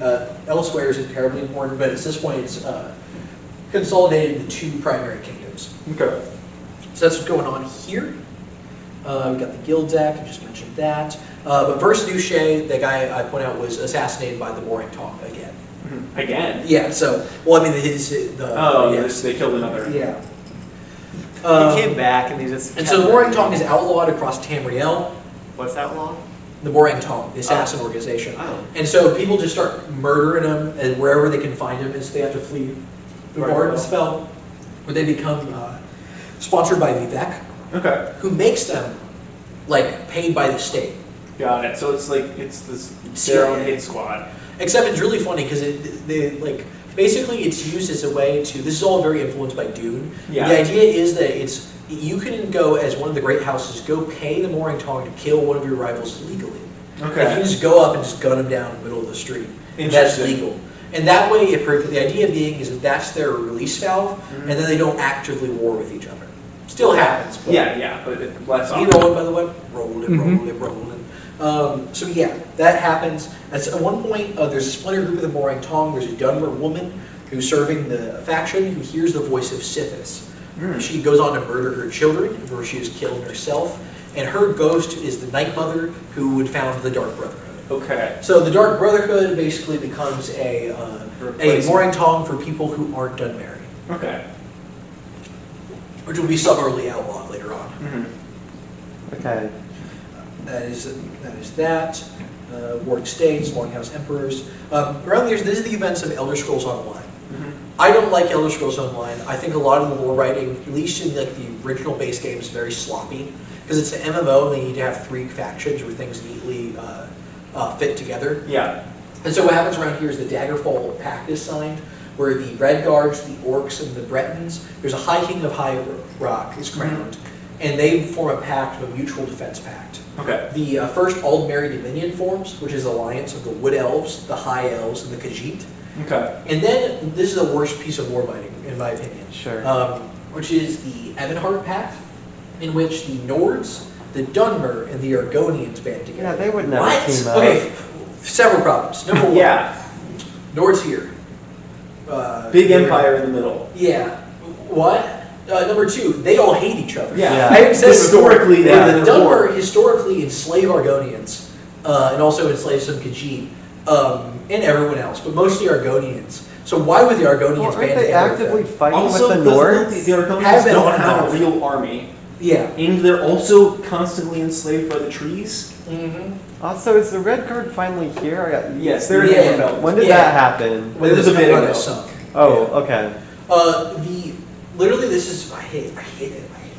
The idea is that the Kamal, the snow demons, invade.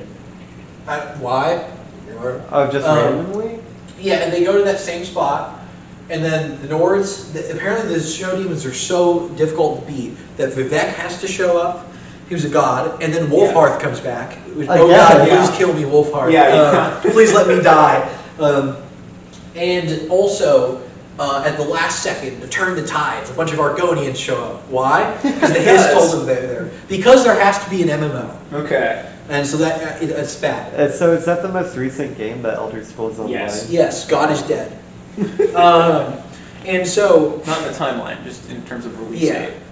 And so basically, that happens. There's a High King of Skyrim named Jorun, and there's the Evanhard Pact, and eventually we'll get the 3 Banners War, which is those 3 factions. Going to war with each other. That's the game. And then Cyrodiil's in the middle, that's probably the main battleground. Yeah, and so around the time the last of the Long House Emperors is overthrown by Varen Aquilarios, who's one of those guys, the more Italian, culturally guys. Because the Longhouse Emperors were worshipping Daedra and doing nasty shit. Yeah. As anyone who's played Skyrim and has encountered the Reachmen will know, Yes. they do some messed up blood rituals. Yes, Oh. they do. And he wants to, The Briar Hearts are strange. yeah, he wants to seal off the gates of Oblivion. The problem is he's not Dragonborn. But he has a really good buddy named Manamarco, the aforementioned necromancer guy, who's like, yes. dude, I came up with a ritual to make you dragonborn. It's gonna be great. Okay. And he does the ritual, and instead, they get the Amulet of right, Kings, yeah, and he puts it on, and then the soul burst happens, where a huge explosion, everyone gets fucked up, and Molag Bal starts the plane meld. Remember that Daedric Prince? Yeah, The guy who's yeah. torture and destruction and domination? Bad guy. He created vampires. Oh, Rough dude. okay. Not a good dude. He starts doing Weird Mageddon in the Imperial City. Awesome. In Manamarco. So there's a three-way war where people are trying to control the throne, and Weird Mageddon is actively happening. They're trying to make that not happen. Yes. Long story short, I haven't played the game. Things happen. Okay. The plane meld is stopped. Huzzah. Yay. So that's the Oblivion That's the crisis. that's No. the first Oblivion That's the crisis. soul, I that's guess. the soul burst. Oh, there's more than one. I didn't know that there was another one. Yeah. Dose weird. It's almost like they couldn't think of the plot, so they just copied did it Oblivion. again. Yeah. Well, why wouldn't they just try again? If it ain't broke. So around this This time, is a different Daedric Prince. around this time, there's a guy named Hjalti Earlybeard, Mhm. who's is born in Alcair, over here, right next to the Drenny Tower. He's a Breton. There's conflicting stories of his origins. He'll later be known as Talos Stormcrown. Okay. One Oh, legend says that okay. Talos Stormcrown is the last Atmoran. That's Wolfhar's backstory, if you remember. So the idea is the legends over time become mixed. We'll get more to their association in a bit. Okay. Hjalti, sorry. Don't get Got my it. hand Yeah, wrong. yeah, yeah, yeah, yeah. Hjalti. Well, I get the other Yeah. name tipped me off Yeah. a little bit. He ends up, he's a great warrior, and he ends up in the Reach, fighting on behalf of a guy named Kulakane, who's Okay. another Reachman emperor. Well, not emperor, but like That's a warlord. badass warlord. name. Yeah, it's from Gaelic mythology. That's cool. That's cool, man. And also around this time, this sort of area, the Old Merry Dominion is kind of around. Well, like there are heirs to the Cameron dynasty in Valenwood who are fighting over, so there's a lot of chaos going around. Yeah. And Hjalti assumes the name General Talos, which is badass. Yep. That is cool. That is a cool name. Almost cool enough to worship. Talos worshippers. Yeah, and so he's hanging out until he also during this time when he's in Skyrim, he fights Battle of Old Roldan. You can meet a ghost in Skyrim who was a companion. Yeah, he was a companion of Tiber Septim who died fighting, and he also goes to the Greybeards, and they summon him. They're like, whoa, Yeah. and he goes up there, and he learns the Thum. He's the first guy in a long time to be that good at the Thum. Oh, okay. Probably the first guy since Izmir to be that powerful. Not the first guy to do it. Yeah. The only guys who do To the like Thum- master it. Yeah, there are guys who have mastered the Thum living on the mountain called the Greybeards. Yeah. But they're a monastic order who've taken a vow of nonviolence. So they don't really factor it. And Parthenax teaches them the dragon. Yeah.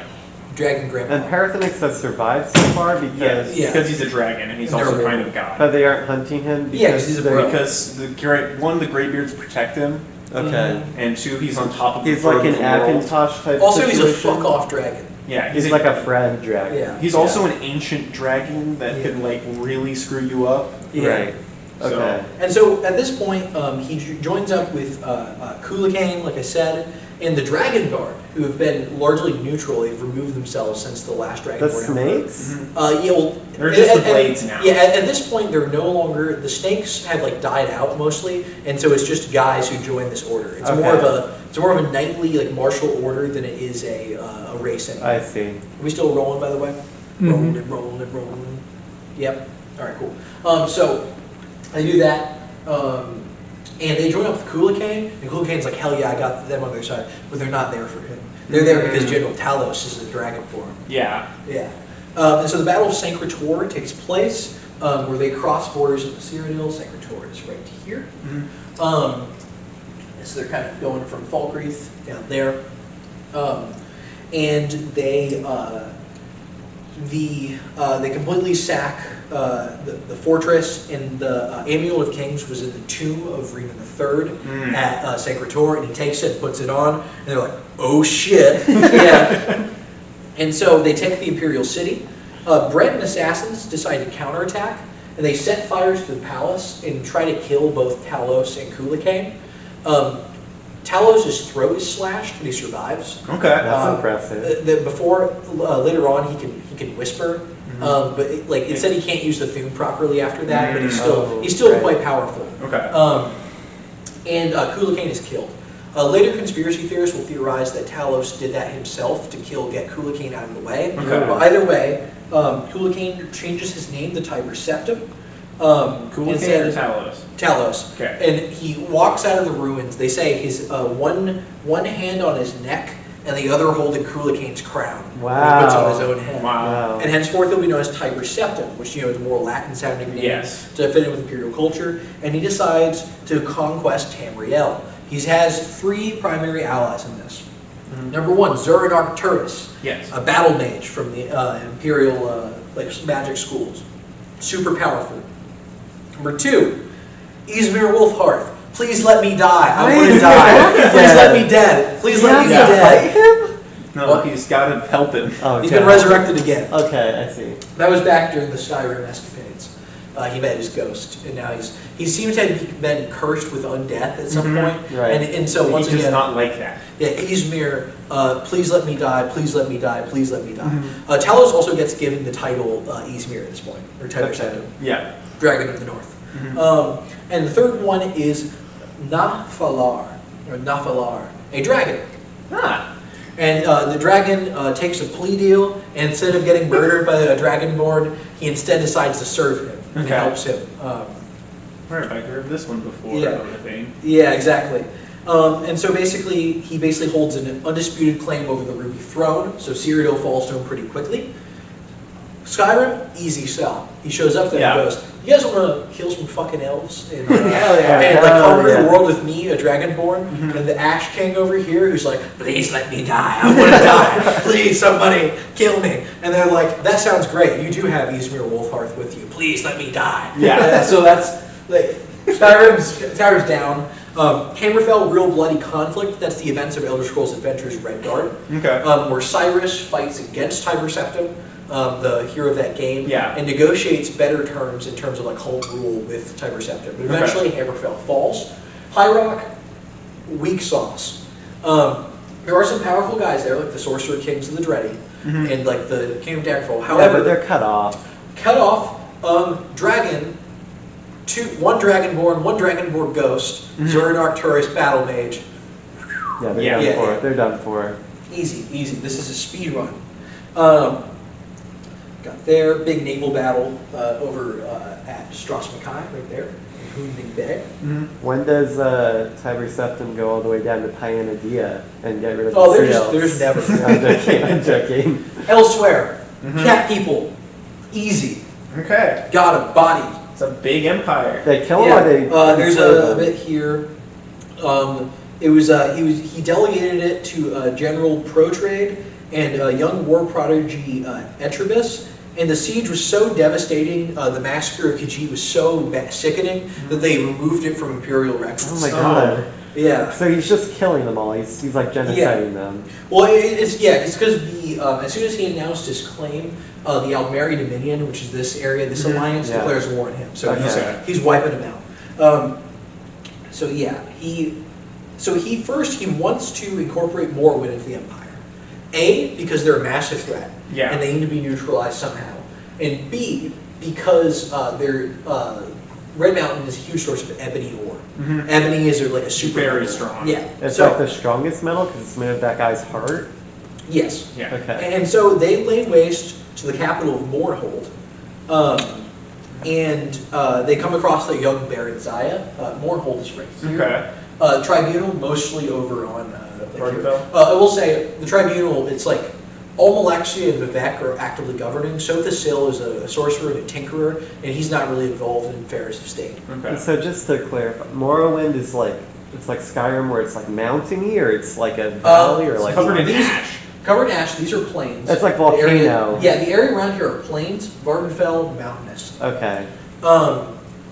And so they're fighting, and amidst all the skirmishes between the Empire and the Dunvert, they're just like, this is not great. And because what will happen is that like Tiber Septim and his boy shows up. The boys are back in town, and like once again, Dragonborn, undead Dragon. Ghost King, Yeah. Dragon, and so then they go and they fuck him up and they stomp him. Yeah. And then they take the town and they leave to the next one. And then Vivek and Almalexia show up and they stomp him because it's just guys left. Yeah. And eventually, they clash occasionally, but it's just like they're at a stalemate. Because apparently, once again, 2 Dragonborns, a dragon, and a battle mage, and 2 living gods, about roughly even. It's like it's like when Hannibal tried to take the Roman Empire. He was just running around the countryside, just smacking them, and then they would just deal with it. However, it's not great. However, Dagoth the Sharman, we What? still rolling? Just double checking.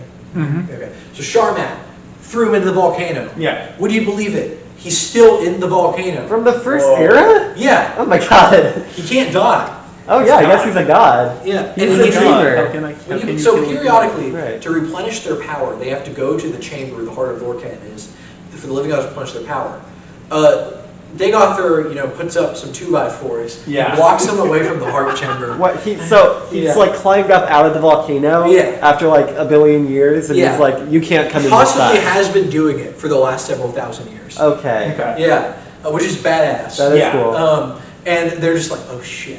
So eventually, if that's not fixed, their power's going to wane. Yeah. It's like, we need to sue for peace Is with he like? Tiber Septim. Is he much stronger than them? Like Same. the other 2 gods? Well, he's He should be about equal, right? about equal, but he's cut off their power source from them. Okay, so he's slowly- got the power, right? Yeah, and so with all that lingering threat, they decided to sign an armistice. Orwin gets full autonomy, is still under the same government. Mm-hmm. They just pay taxes. Okay. That's And really they, not they, that they bad. bend the knee. And Tiber Septim thinks that they're like scared of him, which they Yeah. kind of are. But they're mostly like, we need to resolve this. Yes. this We thing. have internal matters to Yeah. deal with. And then what they give him is also they say that he goes to the Morang Tong, and he's like, look, I saw what happened to the last guys. Let's make a treaty. And so they make a treaty that Morang Tong can only kill people within Morrowind. Okay. It's illegal for them to operate anywhere else. Okay. And so that's cool. And then Vivek also is a thing, is like, here's the Numidium. Now see, they don't give him the heart, so there's no Yeah. power source for it. So it's basically just like a big, like, So whatever, possibly well- the souls of every Dwemer just, in a Here's the dead entire iron Dwemer race. race. Yeah. And so he moves into a place called the Hall of the Colossus down in Elsewhere, Oh, that's Okay. which is badass. where a former race of giants at some point lived, and so it's a giant structure. Yeah. And he has his Imperial battle mage start trying to rebuild it, Okay. led by Zern Arcturus. Nothing And bad will ever happen with that. they create something called the Mantella and the Totem of Tiber Septim. The Okay. totem is like the controls for the robot, Okay. and only someone of his blood can use it. Okay. Secondly, the Mantellan Crux is basically like a really powerful soul gem. Because you need, instead of the heart, they need a substitute. Yeah. Right. And so what happens is much dispute, but basically, Ysmir and Zern Artes are both absorbed into the Mantellan Crux. Okay. Wolfhearth? Yeah. Wolfhearth is in the robot now, in the Yeah. soul. And Yeah, those it's are like a the robot. souls merge, right? Yeah. Do they do this willingly?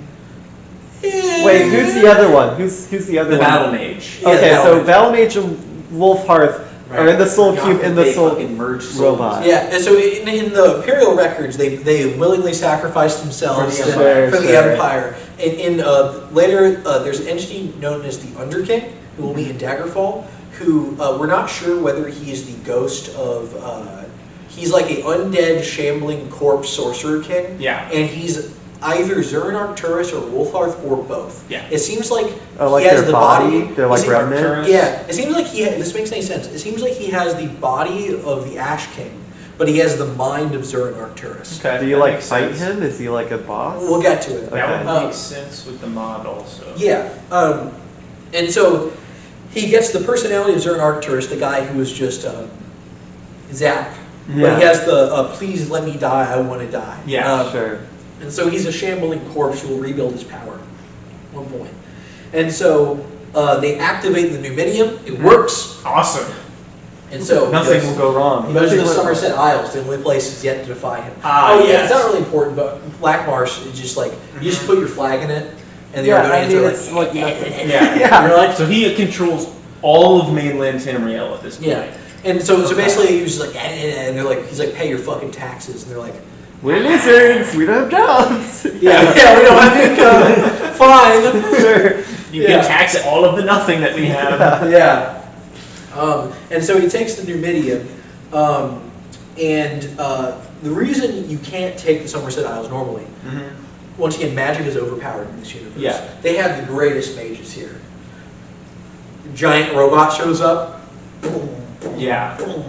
Somerset Isles are conquered, baby. Okay. Tamriel is unified. Tiber Septim is crowned the emperor. But what about Pyandadia? Pyandadia. They don't care about Yeah, that. they're doing their own thing. Okay. Doing weird stuff. And so, I think, so the third era, the Septim dynasty, I think it's both under and overwritten. Okay. It just reads like basically like they tried to throw it together in like 30 minutes. So I'm not going to go with the bullet points. But basically, Tiber Septim's rule ends with his death at 108 years of age. And his son, Plagueis Septim, his grandson, or his son precedes him in death. Grandson is assassinated by the Dark Brotherhood. We're running into this problem again. Yes. However, we need a new emperor. So instead, it is the Kintyra is crowned, who is the daughter of Adnareth, Tiber's younger brother. Okay. So still his line. His dad's line. Okay. This is why I think the Dragon Blood's not fully hereditary. It's more of a blessing. That's fair. Because we'll get to it.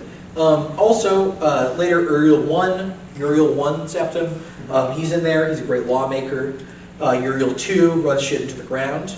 Uriel Plagueis II tries to start to fix things. It's just like a back and forth. You're trying to keep it all together. Yeah, eventually Antiochus Septim is crowned emperor, and Fatima Septim, who's his cousin. I'm going to get most things wrong here because it's convoluted. Yes, the Wolf Queen. She's a daughter of the Septim dynasty who's been married to the High King of Skyrim. Yeah.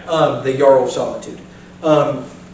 And she tries to blackmail Antiochus into not accepting the position to try and instead get her son on the throne, who's half Septim, half High King of Skyrim. Yeah. Because I don't know what dynasty of Skyrim that is at that point, but who knows. And learning from, she basically withdraws her attempts to the blackmail, fails, but she's stewing. Antiochus isn't great. During this time, one of the last conflicts the Pyandaeans are involved where there's a war, whatever. Yeah. Whatever. Nothing happens of it. And basically, Fatima visits Antiochus, and then Antiochus mysteriously succumbs to illness. So he was poisoned by Fatima.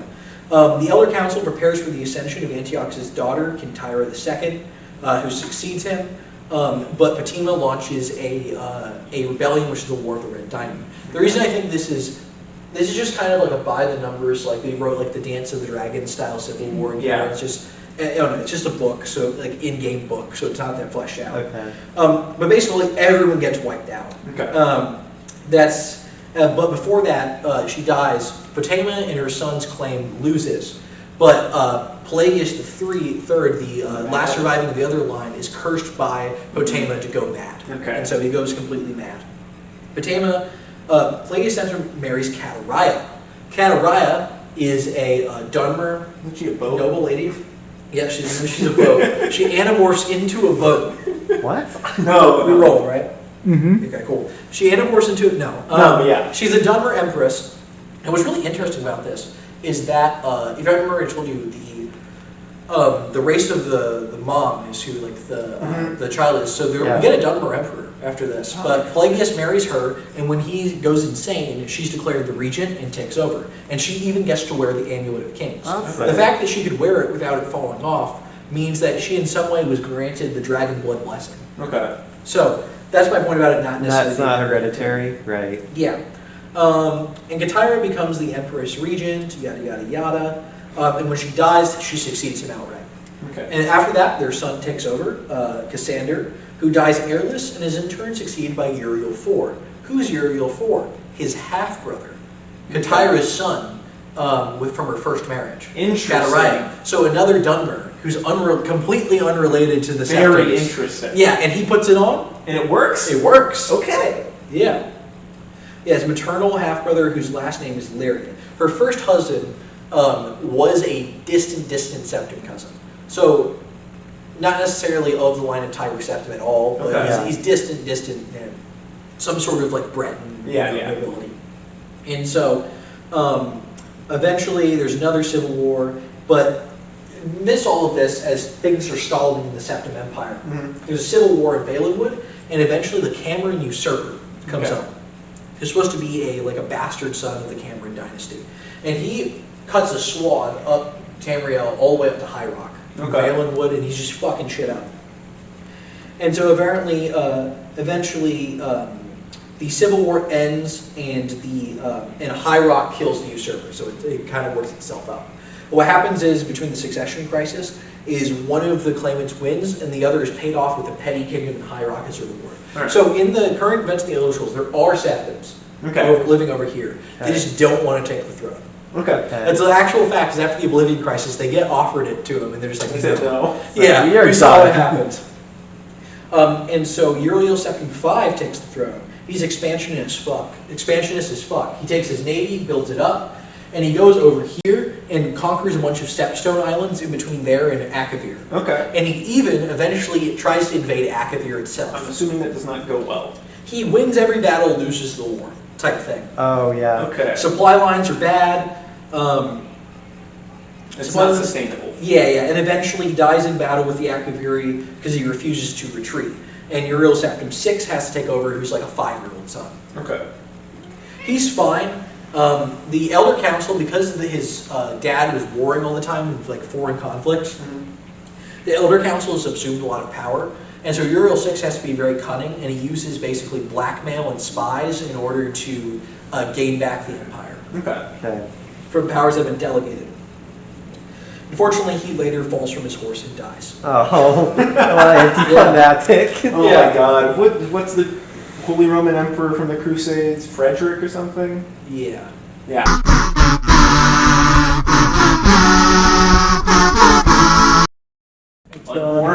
All right. So, as we finished, Uriel VI, our boy, our god, dies falling off a horse. Yes. R.I.P. The best emperor.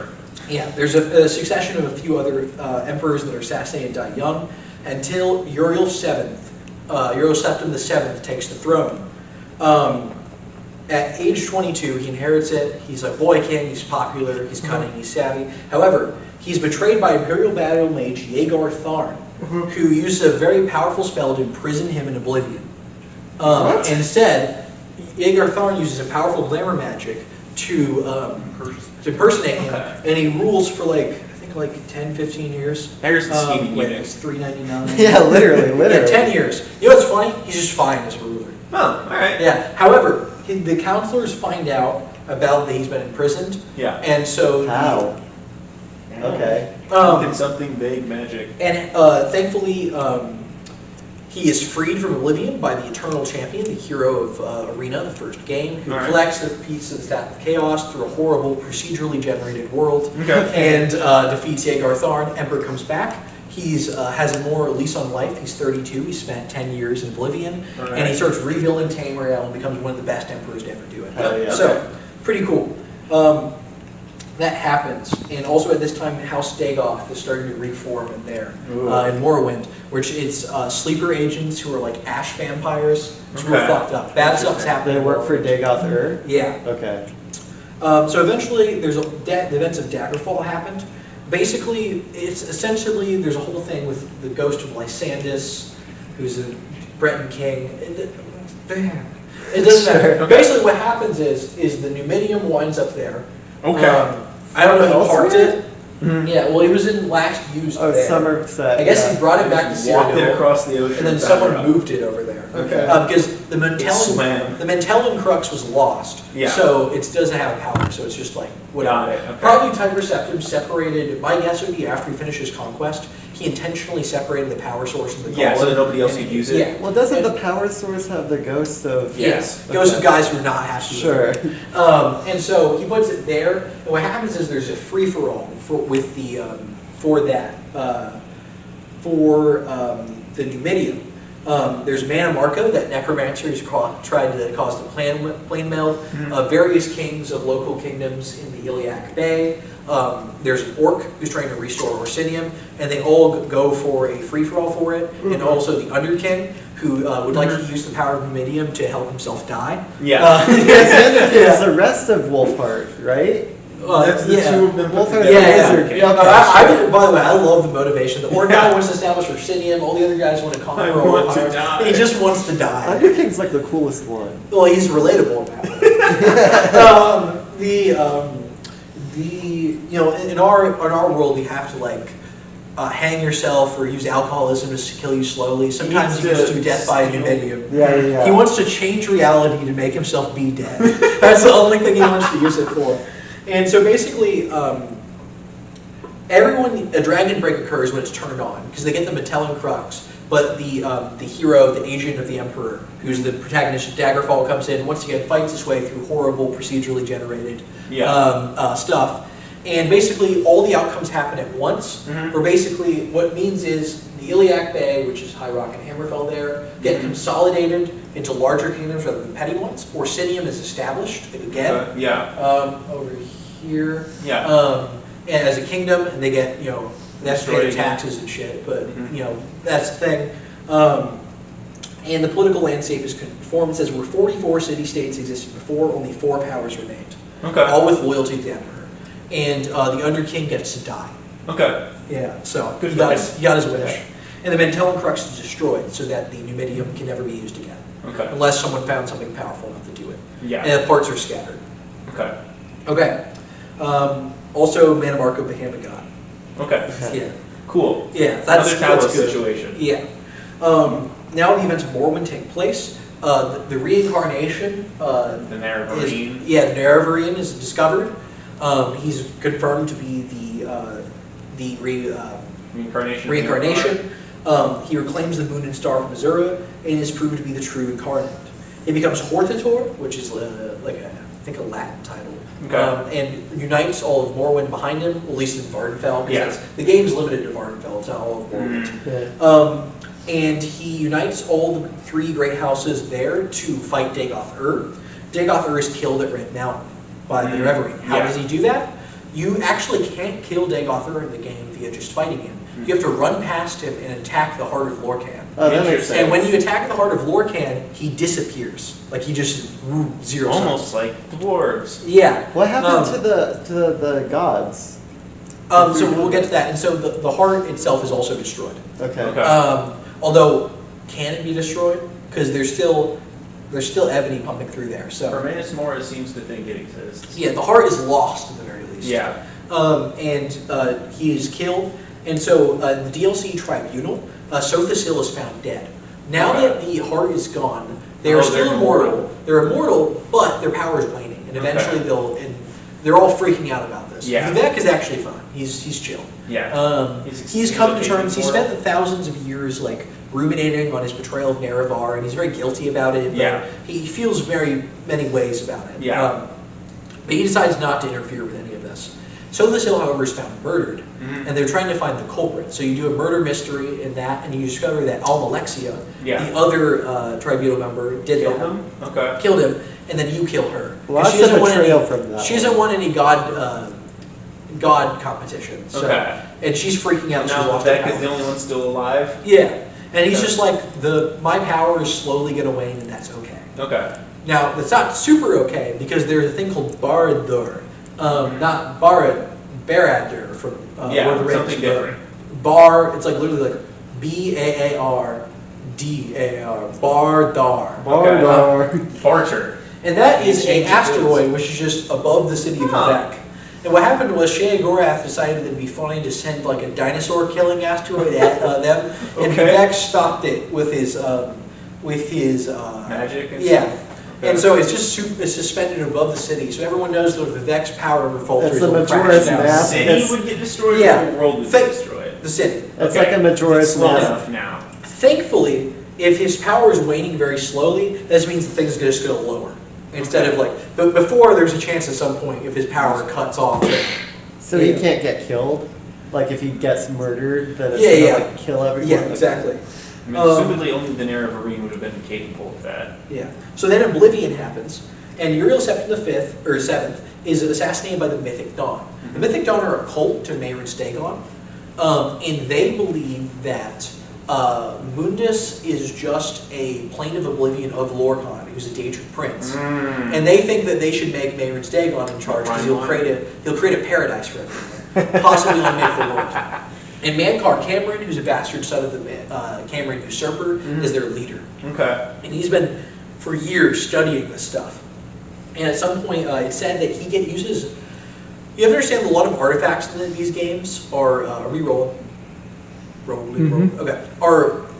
There's like They how reset you this, right? well, there's how you use them in game, but there's also what their metaphysical thing is. Okay. So Mayrins Dagon has a Daedric artifact called Mayrins Razor. In the game, it's just a good dagger. Yeah. However, it can cut reality, like cut and paste. Oh. And so Mankar Cameron uses it to cut himself, not for attention, like a bipolar girlfriend, but instead for to basically change himself, and he makes himself Dragonborn. Interesting. Yeah. So he like alters reality basically? Yes. Okay. Like cut and paste reality. Yeah.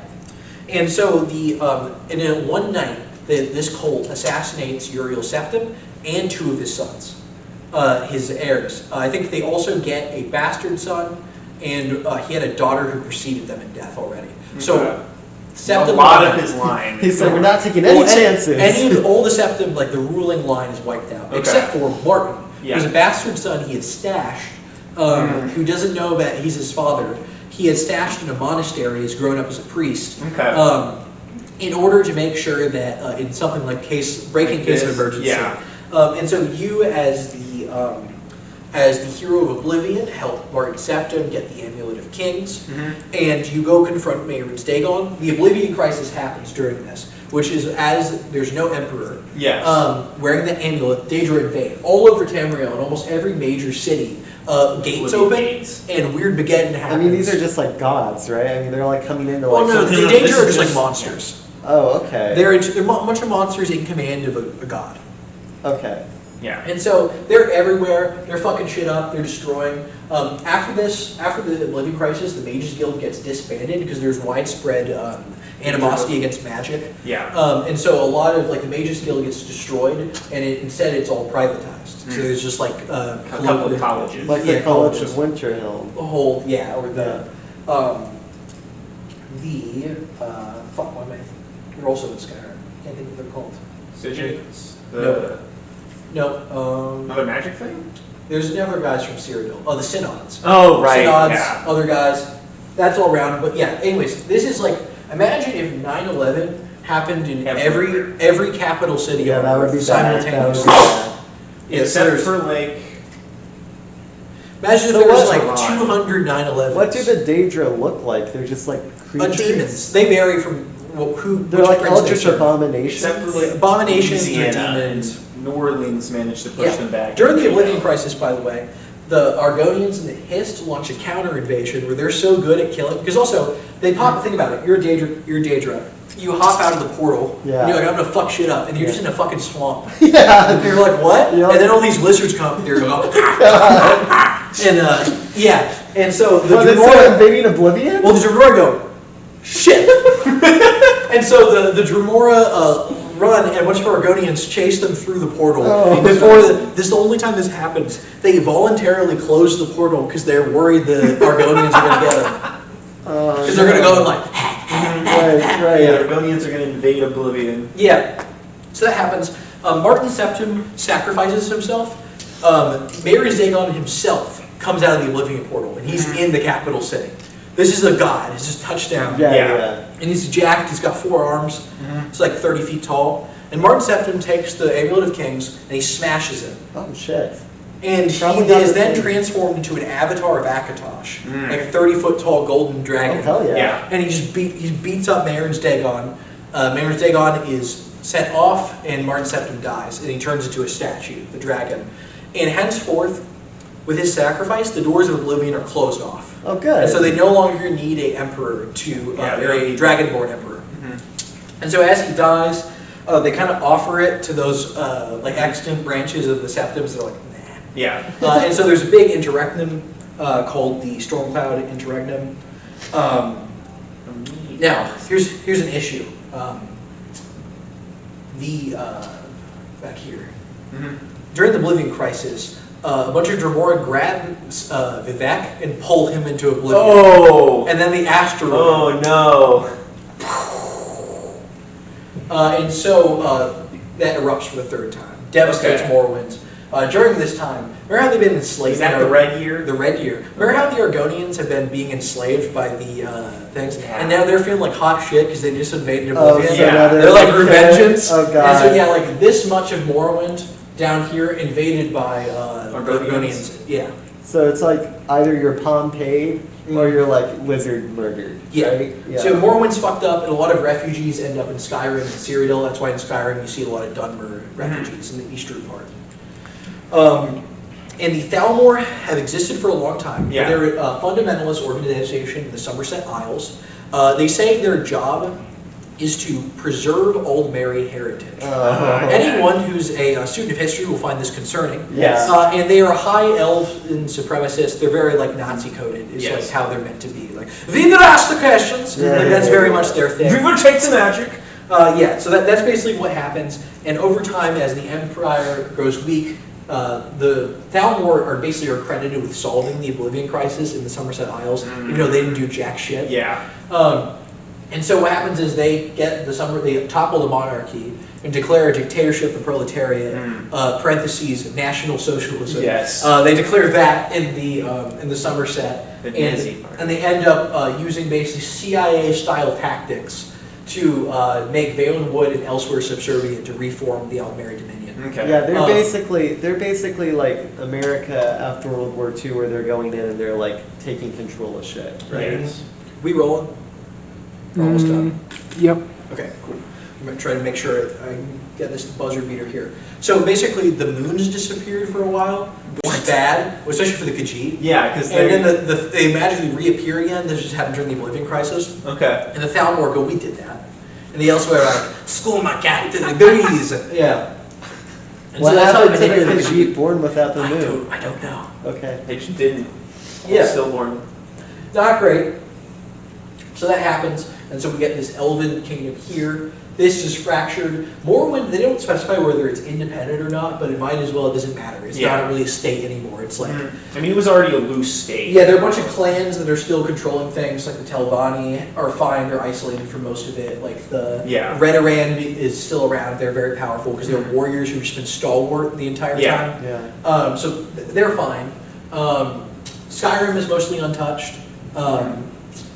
Basically, anything in the north is pretty fine. Yeah. But yes, that happens, and the Mede dynasty ends up controlling, who are Colovian warlords, end up controlling the Cyrodiilic Empire.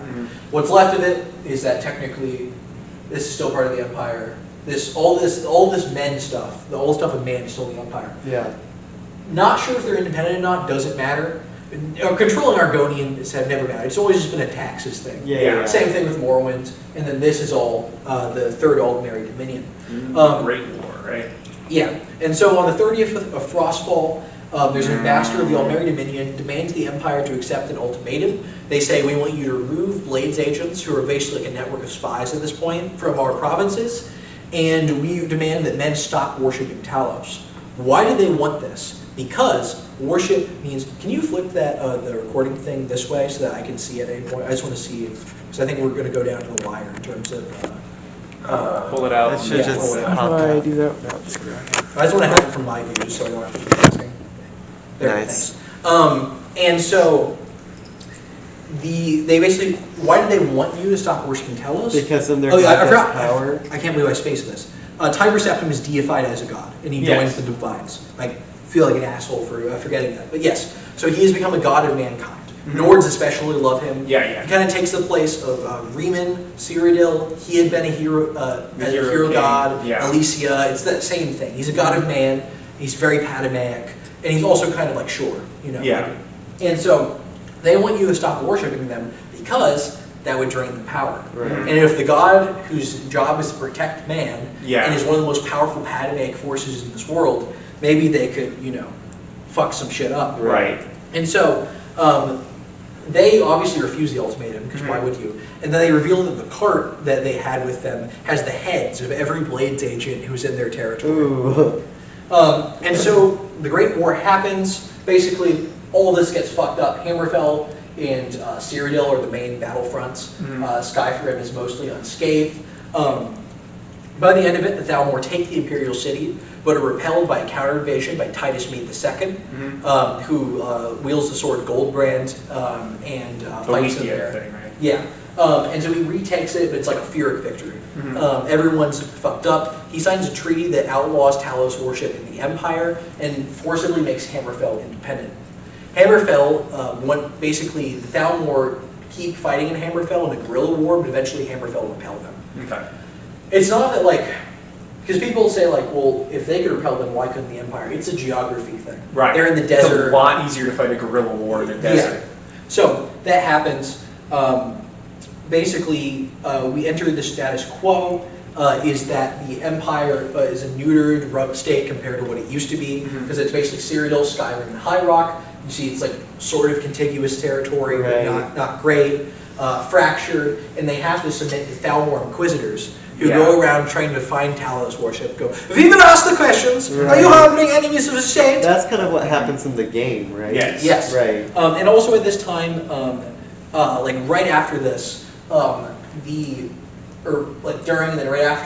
during the Great War, the Reachmen uprise in Markarth to try to get independence from the Nords, and Ulfric Stormcloak, who's the Jarl of Windhelm, or at this point the heir to the Jarl of Windhelm. That's He's like one of the guys in Skyrim. Yeah, he is told that if he puts down the rebellion, then they can reinstate Talos worship, and he does. He does put down the rebellion, but then they can't actually do that part of the deal. Yeah. Ulfric has been previously... You said that he, like The Empire? Yeah. Empire? Okay. And then previously, during the Great War, he'd been captured and tortured by the Thalmor, and they gaslit him into believing that the information he gave up caused the fall of the Imperial City. So he feels very guilty about that, even though it's not true. Yeah. They just gaslit him.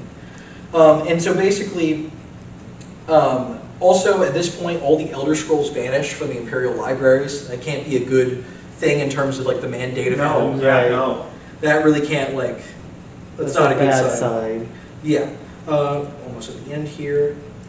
And that's why the Moth Priest is looking for scrolls in Skyrim? Yeah. They're trying to, because they just blink out of existence sometimes. And so basically, years go by, decades go by, and Ulfric is stewing, and he wants to throw off the yoke of the Empire. And so he challenges the High King Torrig to a duel to decide, because this is how the Nords, you could challenge the High King via duel. Yeah. And Torrig is a good dude, and he actually admires Ulfric, but he's honor-bound to accept his challenge. And when they get ready, the duel that commences, and Ulfric uses the Thune, which he has, the voice. How does he have that? Because he studied. Okay. He obliterates Torrig, like really tears him to pieces with the power of his voice. Yeah.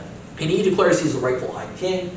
The west of Skyrim, which is Imperial loyalists, disagree, and a civil war ensues. We learn later that the Thalmor are okay with the civil war happening. They like it because it's weakening the Empire. Right. They don't necessarily want Ulfric to win full independence, Right. because then it would be a Nord state that hates elves that's empowered. But they just kind of want the civil war to keep going perpetually. Yeah.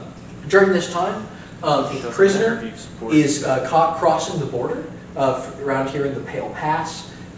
Is caught crossing the border, and is at the same time there's an ambush just north of the border where Ulfric, if you think about the geography, I've always wondered, why is Ulfric down here when the game starts if he's the Jarl of Eastmarch?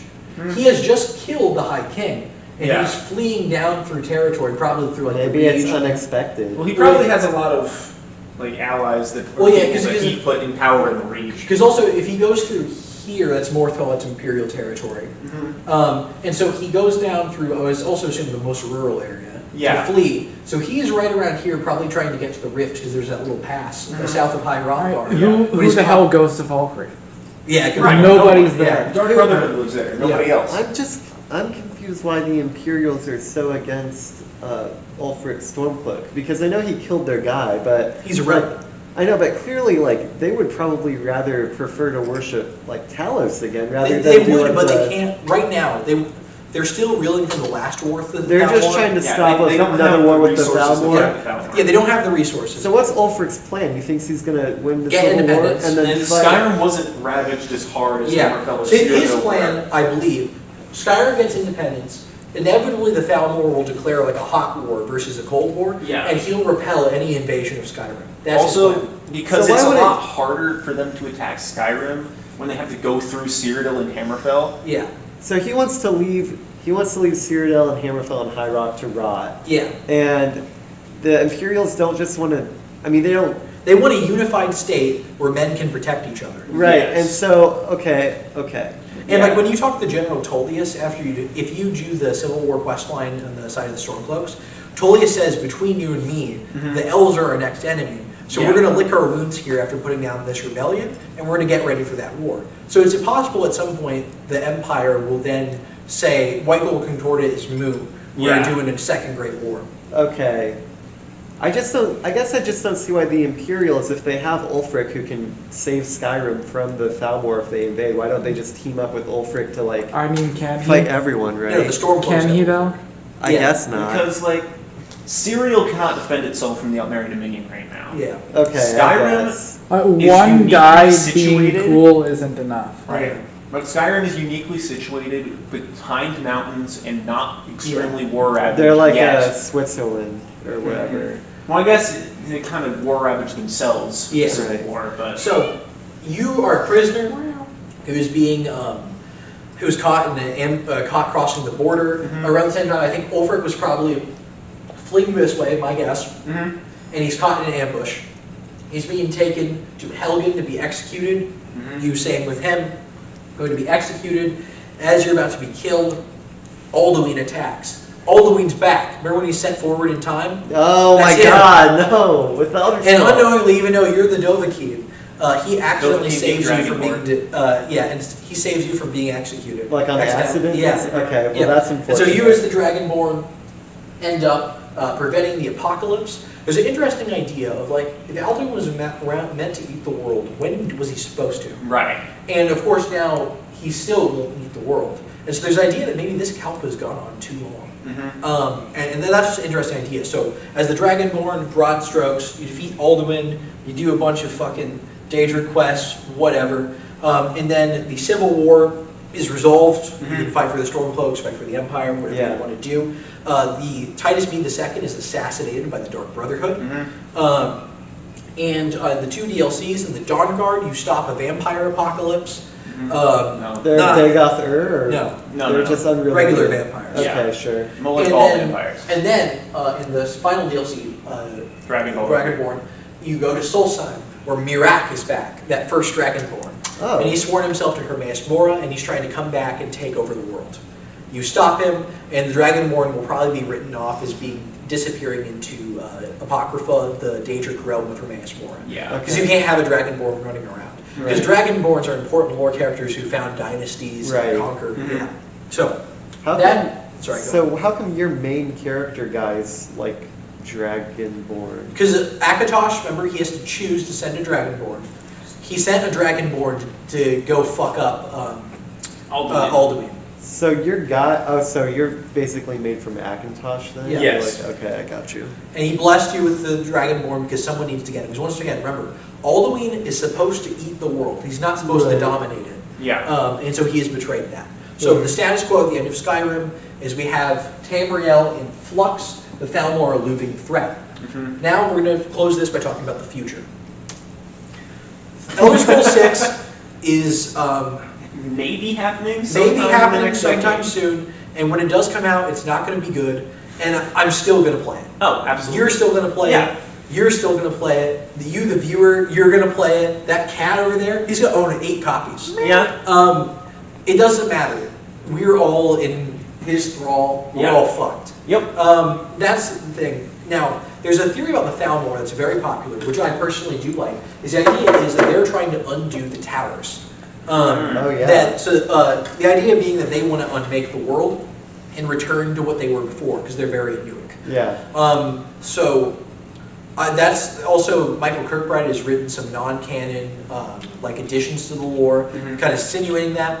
I like it a lot. I think it's a lot. It's something very cool that maybe will be followed up in Elder Scrolls 6 when we get it in 2040. Mhm. Do we have any remaining lore I do questions? think the tentative date is 2030 now.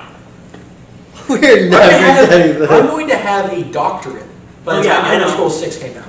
One of the things to know, I was born in 2004, 2011, Skyrim. I was 7 years old. Yes. I'm going to have a doctorate Before in Elder history Scrolls 6. Before Elder Scrolls 6. Do we want to posit any more theories before it comes out? I guess we have time. Iliac Bay, Yeah, I think What's that's what Iliac it's supposed to be. Bay? That's where they think it's gonna Hammerfell, be. and Yeah, High Rock. Adamantine Tower. My the idea theory- is the Adamantine Tower might be one of the last towers that Thalmor need to like deactivate in order to. Oh yeah, because they have control of a lot of them now. Mhm. My theory is that they're gonna bring back the new Numidium. Numidium? The Numidium. Yeah. They're gonna bring back Wolfhearth again. Please let me die. We're gonna play, the main character isn't gonna be a Dragonborn, but you're gonna be a, go back, slide to the map. You're gonna be an Argonian in the Oblivion, and you come to the world and then everything is fucked up. Just kidding. And then, I think the whole Mercedes game is is going to set. be important. No, the whole game will be in Pyro. Go back. The whole game is going to be in Pyanesia. Yep, there we Yeah. go. Okay. Now to end this, I'm going to actually read an Elder Scroll in order to figure out what the release date is. Oh, good. So if you want to follow with me, Yep. I'm going to put on the proper gear. You want this one too? I think I got it. Okay, good. This is how moth priests read the scrolls, by the way. Exactly. It says D-R-I-N-K, drink, Y-O-U. Drink your Ovaltine. You're almost